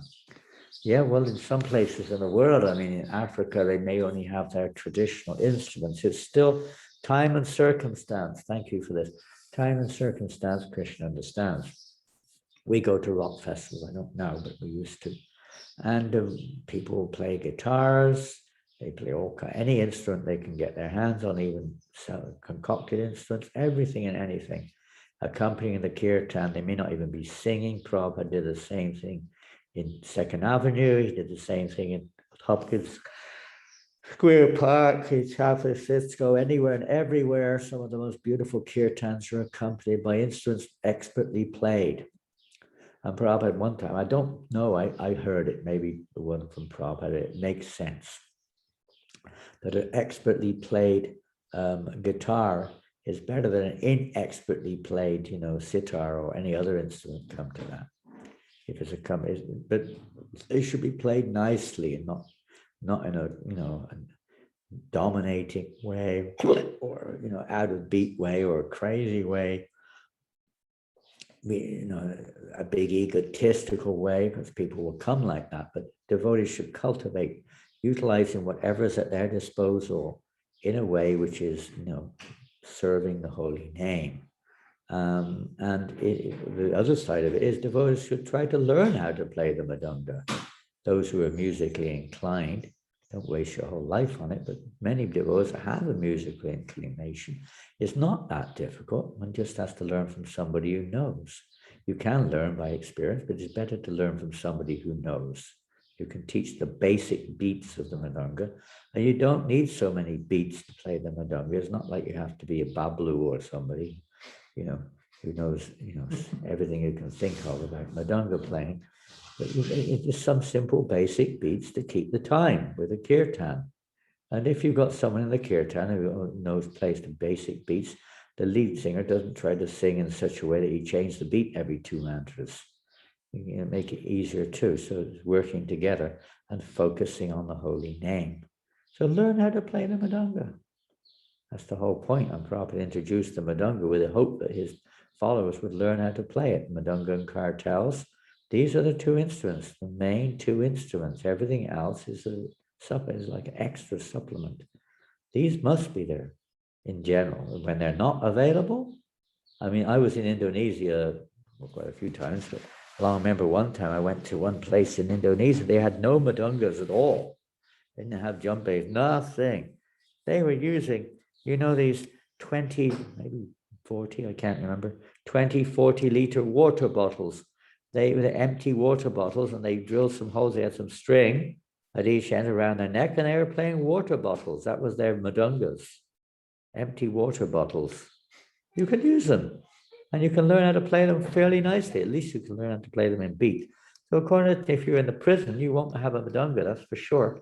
But you might be able to, clip your fingers on the bed or something, or the chair or something, whatever you've got, to accompany the kirtan. Yes, so Krishna understands, if in the middle of a jungle in Africa, you're going to play some African jumbes, fine, that's your instrument. But again, emphasis should be placed on the holy name, not on the instrument first. The holy name first, the instrument second. They go hand in hand, but one serves the other. Yeah, so if you can get someone too, that would be nice. And it's always a treat when, okay. It did nectar. How can we deepen our appreciation for the Vaishnava bhajans that Srila Prabhupada has given us, like Gaurvashtakam, Tulsi Kirtan, Gaur Arti bhajans, etc. Yeah, how can we deepen it? Fantastic. Well, the more you sing them, learn them, hear them from Prabhupada, although you may not be able to follow his melodies, because Prabhupada's melodies, one time he said they come spontaneously. They're not necessarily musical compositions of a normal kind. Prabhupada sings from the heart, and spontaneously, the particular tune, whatever, is spontaneously accompanying his loving exchanges with Krishna. We can't possibly imitate that. But many great devotees and members of our ISKCON movement and other movements have given very accompanying, beautifully relevant accompanying tunes. Some of them are traditional, from Gaudiya lines way back there, and some are just adaptations for time and circumstance. But many beautiful tunes are there. We can follow those tunes and sing according to those tunes, so that we get in the proper coordination there, and singing them, hearing them from those devotees like Vishnu Jana, Janananda, and others, Vyasaki, and others who know the science.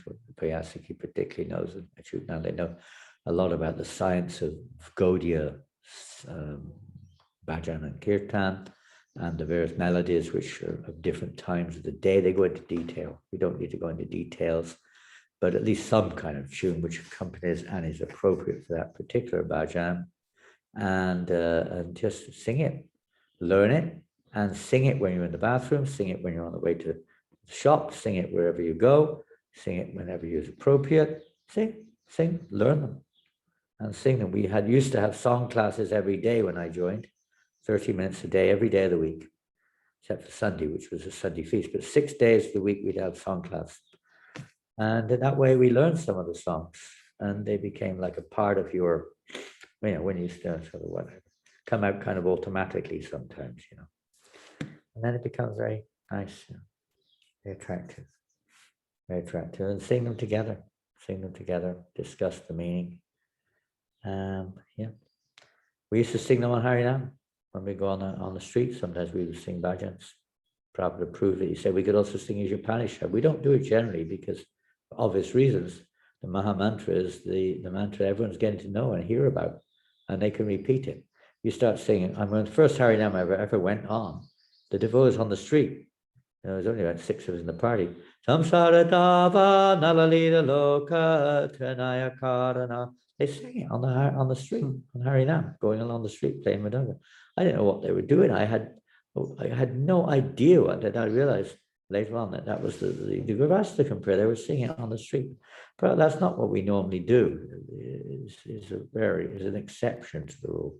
There are some songs like Hari, and usually we sing Hari Haraye Nama Krishna. That's the song sung by Narottam Das Thakur maybe. But Lord Chaitanya, when he would do Sankirtan, he would sing Haraye Nama Krishna, not Hari Haraye. Hari Haraye Nama Krishna Yadavaya Namaha. As she just sang 2 lines. Hare Nama Krishna Gopal Govindaram Shri Madhusudan. Those 2 lines.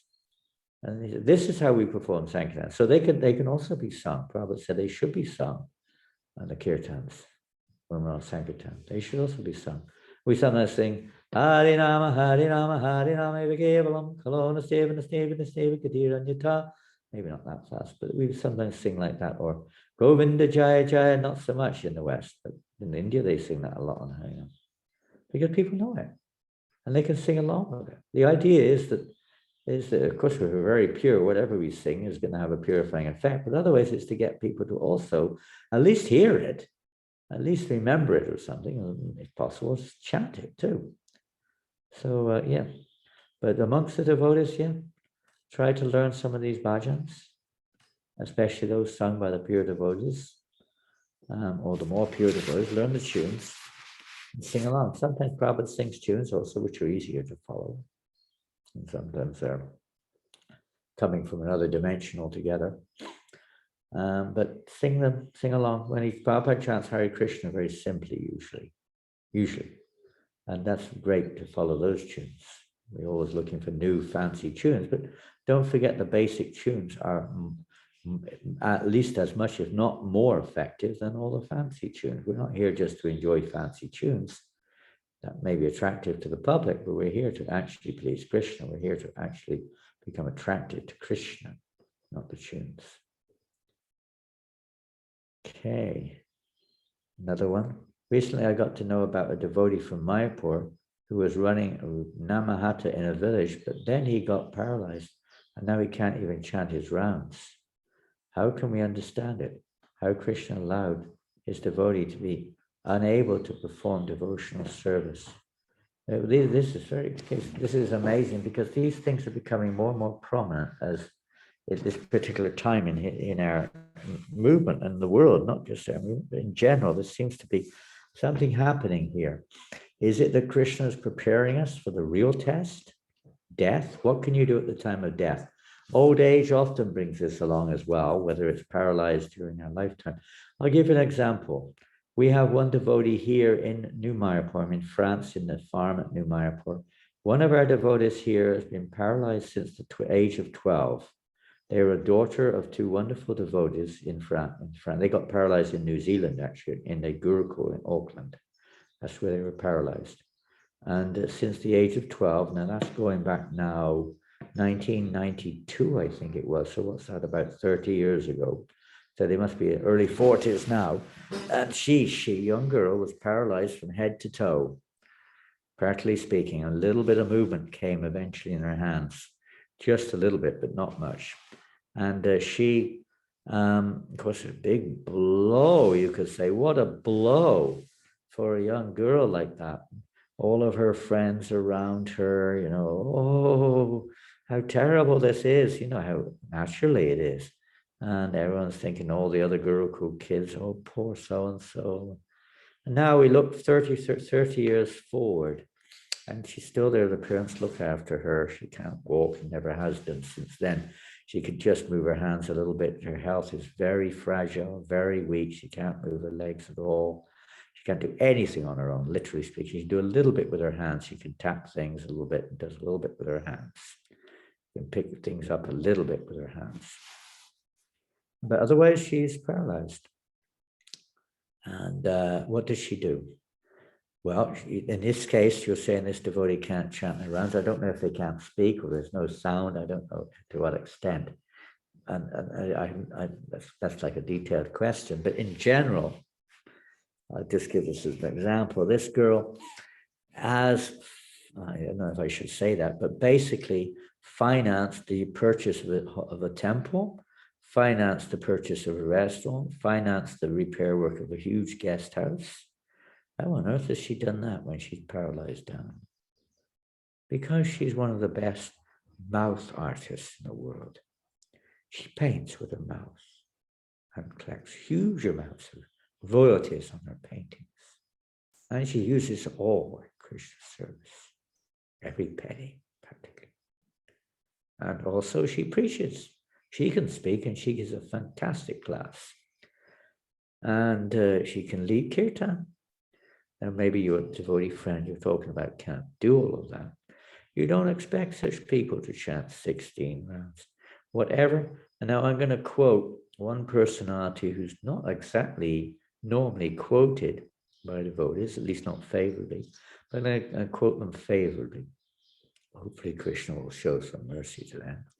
Very famous person, the most famous scientist in the world. His name was Stephen Hawking. He was from Cambridge, or at least he was not born in Cambridge maybe, but he was based in Cambridge. And he was considered amongst most scientific worlds as the most important scientist practically on the planet. During his life, he passed away maybe 3 or 4 years ago. And at the age of 20, he was diagnosed with MND, motor neuron disease, which is a debilitating disease which basically just short circuits all of your facilities to operate your body, except for the brain. And the head may work, but the rest of the body becomes just like a cabbage, practically speaking, if it's really bad. And it can happen real quick. They gave him maybe 6 months to a year to live. In his case, this was going back a long, perhaps to the 50s or something, I don't know, 50s or 60s, I don't know, but a long time ago. And he was a young man with his girlfriend and a genius at university in Cambridge. But he said, I'm not going to let this defeat me. And he took it upon himself that he was not going to be defeated by this debilitating disease. And he did. He managed, of course, he got motor neuron disease, and by himself, maybe, I don't know, but they say, his genius in the scientific world, whatever that was, we're not saying that this is going to be the case with anyone. I'm giving an example, but because he was such a significant person in time, machines of all kinds were there, even the movement of his lips and things recorded various, you could say, language and so on. I don't know, all kinds, so they say, all kinds of different things. And his voice would be recorded according to different movements in the voice box or whatever on some, modern computerized systems. And one of his so-called statements was, when I was 20, they diagnosed me and they said that I would die within 6 months to a year or whatever. I proved them wrong. And he was about 70 something when he died, I think. And he said, one of my secrets, which I tell to everybody, especially those who are in a position like this, who are paralyzed, the secret is to concentrate on what you can do and not what you cannot do. Most people are always meditating on what they can't do, but concentrate on what you can do and your life will be successful, whatever success that is. But this is the point, that this is the lesson we're all learning, is to concentrate, focus on what we can, what little we can do to Krishna. What an example it shows to others. Most powerful preaching, much more than a healthy, strong, fit person. Everyone, the girls worship them and the men are just envious. And, it's like, that isn't a very good example. Even if, of course, it is, if you can transcend those challenges. But somebody who's paralyzed, there were two brothers from Ahmedabad. They were two of my greatest inspirations. They were also paralyzed from head to toe practically. And they would come every year to Vrindavan. What wonderful examples they were of whatever they had, they gave to Krishna. I don't know, maybe they weren't as bad as your friend, I don't know. But whatever it is, that is what Krishna accepts. It's not the quantity, it's the might, as they say in the Bible. It's that might when a person only had one little mite. That's what Krishna accepts, not the millions if we only give 100. It's the giving of what we've got, not what we don't have, but what we've got. And if you haven't got the ability to pick up the beads, if you haven't got the ability to speak, then something will be there. Like this girl, she paints with her mouth pictures, not Krishna pictures even. She paints Krishna pictures also, but she paints pictures for Christmas cards and this and that. And in this way, she serves Krishna. So many. Or you can just hear kirtan. At the time of death, nothing is going to work. Only Krishna's mercy works. So all these various situations are also there to prepare the individual and to prepare us. We don't know what's going on in the heart of the other person sometimes. They may be suffering, it appears, and they may be expressing suffering. But that suffering is removing whatever vestiges of attachment they have in this world. And when the final point of death comes, for sure, the whole situation is diametrically different than that of an ordinary person. Completely different. Freed from the bondage of this world. You can't avoid suffering of some kind in this world. Unavoidable. But from our point of view, we should do everything we can to encourage those devotees who are suffering to do what they can do and not feel bad about it. Not feel that there's anything lesser about it. It's 100% successful.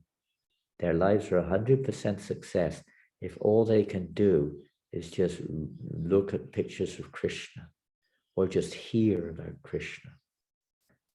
What to speak of if they can remember the holy name. 100% success. Whereas people who are fully fit have got all kinds of things going on in their lives, and it's very unfortunate that such persons who... Now, another thing about that girl here in France is that almost all of her friends at school, where are they now? Where are they? She has never in her whole life broken any of the 4 regulated principles. Never. She's never been exposed to all the nonsense that people go through. All of her friends, or I think pretty much all of them, fell into some kind of Maya. And she's never fallen into Maya. So in that sense, she says, I'm so fortunate. I've been protected from all of this. The Kumaras, they remain 5-year-old kids to protect themselves from sex. Others will say, this is horrible. This is horrible. How can you say like that? Protecting them from sex? Sex is the most important, the most enjoyable thing that exists. Yeah? So is it a curse or a blessing? It depends which way you look at it. Depends which way you look at it. I remember one godbrother, he was in Vrindavan. Well, he wasn't in Vrindavan, he was in Mumbai. And American devotee. He was eccentric, very eccentric, but very devotional. And he, maybe about in his 60s, he was diagnosed with cancer. He wasn't the sort to go through all the various, he did something, but he wasn't into, by hook or by crook, I'm going to find a way to, save myself. And he did something. He was more interested in leaving his body in Krishna consciousness, I think. I remember when he arrived, they brought him to Vrindavan on the train, in a stretcher. He somehow arrived in Vrindavan, came in a stretcher. And he arrived in Vrindavan, put him in the bed. And the devotees, hundreds of devotees were packed in his room. He was special. He was one of those Vrindavan devotees, Vishnu.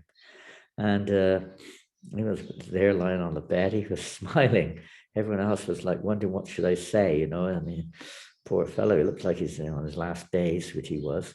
And he was smiling, and devotees were bringing garlands and putting them on. They'll take them off, he might die. And he said, put more on. I want to die in Vrindavan. He said, I'm really sorry. I said, what for? He said, I'm sorry that you've all still got a lot of things to do. I just don't have any interest anymore. Just please put more garlands on and keep chanting. He was completely in a different world, and everyone else was thinking, I've got to look at their watches. I've got to go. I've got an important thing to do, blah, blah, blah. It's like, you still got a bit of management. He said, some of you have still got a lot of management down here to do, to work it out of your system, I mean, it's a different way of looking at it, you could say, different, maybe transcendentally managing also, but sometimes it's that we've got all these passions in this world to control and manipulate and so on and so forth. We've got to get free of all of this eventually. Just let go. Just depend on Krishna. Not depend on the body, not depend on this thing and that thing. So Krishna knows what's best for everyone. He knows what we have to go through to let go. Whether we're the receiver or the person, say affected by this person being sick, he knows what we got to go through to give up this attachments which we have to this mind and body, etc., and to realize it actually belongs to Krishna. Sometimes he takes it away for various reasons, sometimes positive, sometimes negative, but he knows what we have to go through. And it's only a flash in eternity, a flickering moment in eternity, that's all. Flickering moment. We take it all in all, but a whole life, even if we live 100 years, is just an immeasurable flick in eternity. It's nothing, not even a blink of an eyebrow, an eyelid. Well, there we go. Hare Krishna.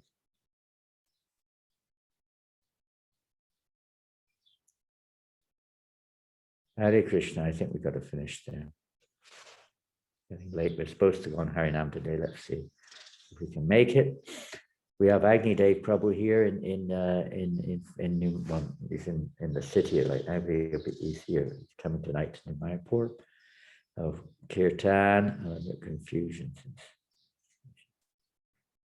Let's see. Jai Lakshmi now. I don't know. What does it mean, please? Yesterday it's night Prabhupada Krishna coming in a dream. Different devotees coming in a dream. It's Krishna's mercy. It means he's trying to remind us.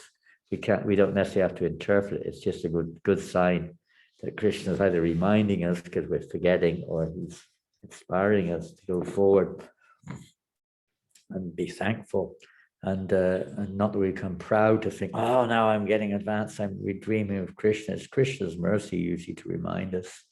Don't forget that these are our life and soul, Krishna consciousness, Prabhupada, Krishna, Guru, like that. Did it from Rasa Rasika? Well, I think Rasa this is getting a bit late here. I'll just quickly read it. I probably missed a few questions, actually, I reckon. I got to know about a devotee from Mayapur who was running an Amahat. I already did that one. Done that one. This one quickly. There are times when we go to the temple and find the prasadam is too spicy to honor. Well, I kind of touched on that earlier on. What is the etiquette for acknowledging the prasadam while not honoring? For respecting it while not honoring it, how to avoid offending the prasadam? Yeah, I mentioned that briefly earlier on. In that regards, sometimes it's too spicy. Well, to some people, it's not spicy enough. It's it's like one complains it's not spicy enough, and the other complains it's too spicy. And others complain of something else, too sweet, not sweet enough. Can't eat grains, don't eat them. Why you put all these grains? These are grains for horses. Why everything's fried? Why is it not fried? Why is it boiled? Why isn't it baked? Why isn't it this? Why isn't it that? Why is it always potatoes? Why don't we have something else? We're always complaining. You'll never ever find a situation in this world which is 100% materially satisfying. So we do our best. And Prabhupada said the cook should not cook too spicy. Full stop. They should not cook too spicy. Did you hear that? That's what Prabhupada said. So if we don't want to do that, that's another thing. What is too spicy? Of course, if you live in Fiji, I remember going to the temple where they're all Fijian devotees, and I went to the kitchen. I think I went to find some vegetables. I opened the fridge. 3 layers were full of hot chilies. I could hardly find it. There were a few tomatoes and a few beans underneath. 3 layers were chili only, and beans and tomatoes, a few underneath, and that was it.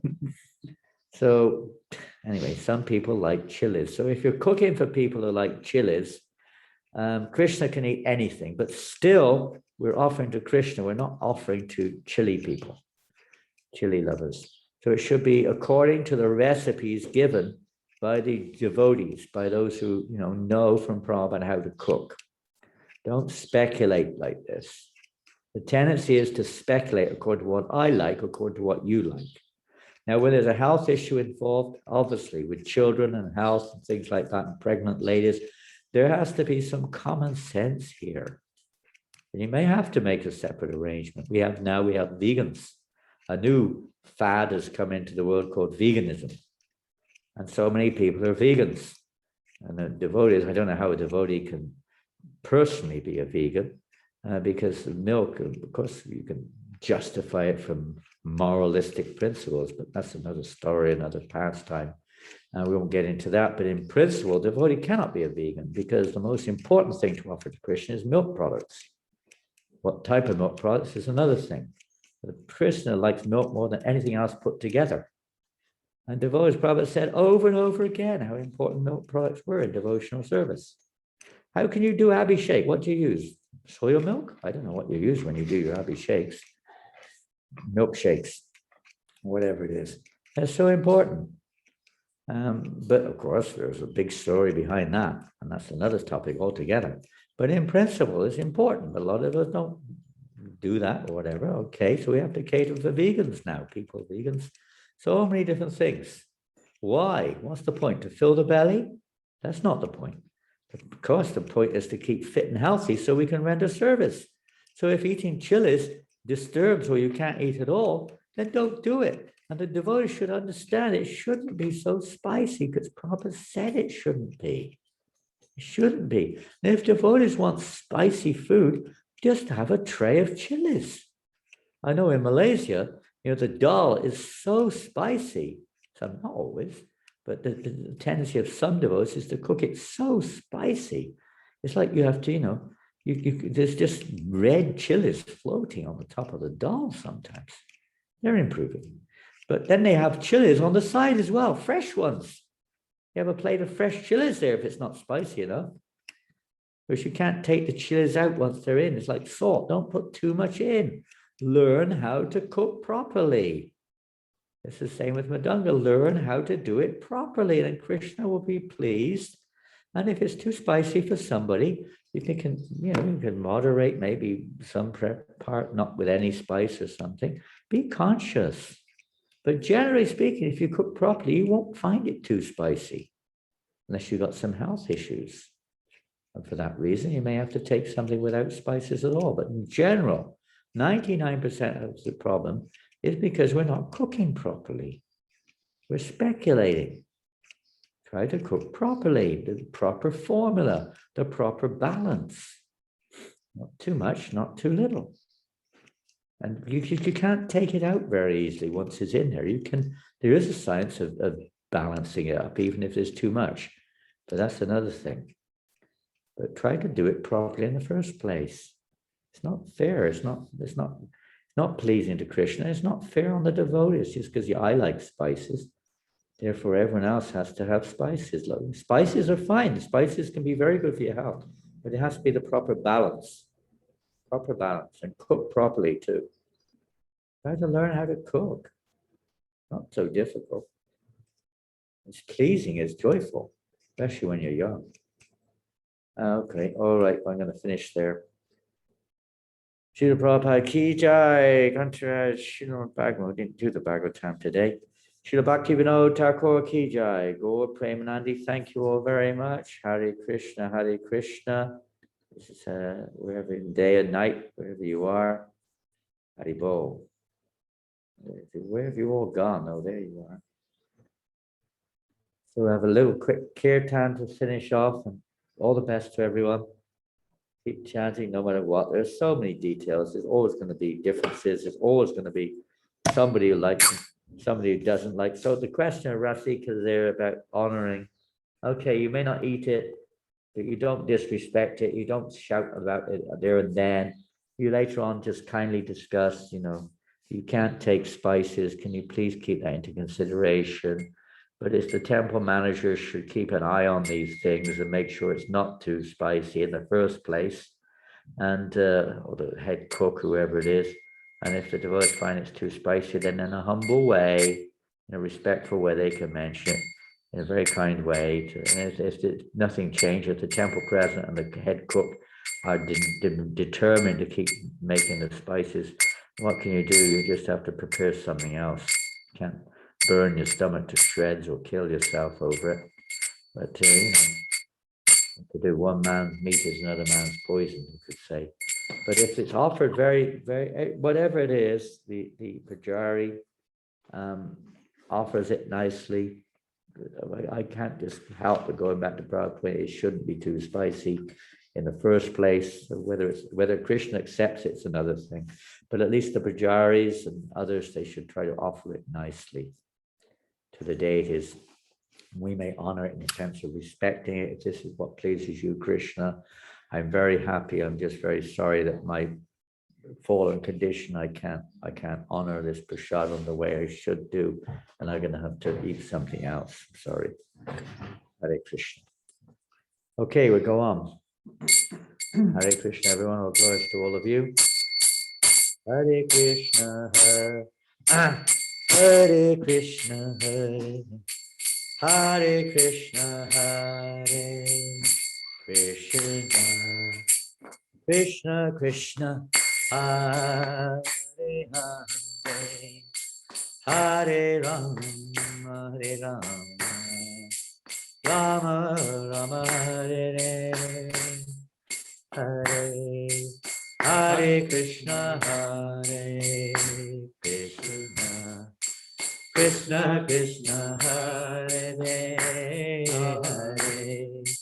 Hare Rama, Hare Rama, Rama Rama, Hare Hare, Hare Krishna, Hare Krishna, Krishna Krishna, Hare Hare, Hare Rama, Hare Rama, Rama Rama, Hare Hare, Hare Krishna, Hare Krishna, Krishna Krishna, Hare Hare, Hare Rama, Hare Rama, Rama Rama, Hare Hare, Hare Krishna, Hare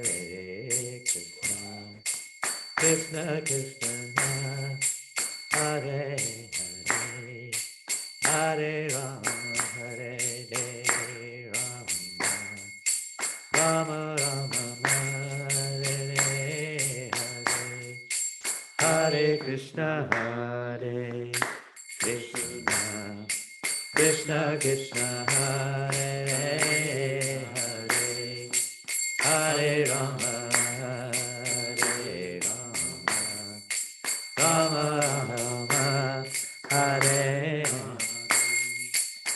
Hare Krishna, Hare Krishna, Krishna Krishna, Hare Hare, Hare Rama, Hare Rama, Rama Rama, Hare Hare, Hare Krishna, Hare Krishna, Krishna Krishna, Hare Hare, Hare Rama, Hare Rama, Rama Rama, Hare Hare. Hare Krishna, Hare Krishna, Krishna Krishna, Hare Hare, Hare Rama, Hare Rama, Rama Rama, Hare Hare, Hare Krishna, Hare Krishna, Krishna Krishna, Hare Hare, Hare Rama, Hare Rama, Rama Rama, Hare Hare, Hare Krishna, Hare Krishna, Krishna Krishna, Hare Hare, Hare Rama, Hare Rama, Rama Rama, Hare Hare, Hare Krishna, Hare Krishna, Krishna Krishna, Hare Hare,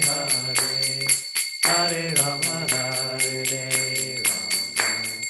Rama Rama, Hare Hare, Hare Krishna, Hare Krishna, Krishna Krishna, Hare Hare, Hare Rama, Hare Rama, Rama Rama, Hare Hare, Hare Krishna, Hare Krishna, Krishna Krishna, Hare Hare, Hare Rama, Hare Rama, Rama Rama, Hare Hare, Hare Krishna, Hare Krishna, Krishna Krishna, Hare Hare, Hare Rama, Hare Rama, Rama Rama, Hare Hare, Hare Krishna, Hare Krishna, Krishna Krishna, Hare Hare, Hare Rama, Hare Rama, Rama Rama, Hare Hare. Go Premanandi, Hare Bol. Hare Krishna, Hare Bol. Jai Prabhupada, Hare Krishna, everybody. So thank you for your association and all the best. Jai Shri Prabhupada ki jai. Haribo! Haribo! Haribo! Haribo! Haribo! Jai Hare Krishna. All over the Hare world, Krishna Maharaj, Hare Prabhupada, Krishna. we chant Hare Krishna. We may be thousands of kilometers away, but Prabhupada said we're all together, packed up together in the circle of the holy name. In Lord Chaitanya's Sankirtan movement. So wherever you are, please try to chant Hare Krishna. try to encourage others to chant this. Haribo! I can't hear anybody.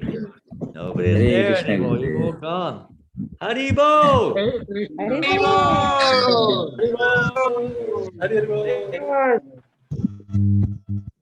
Haribo.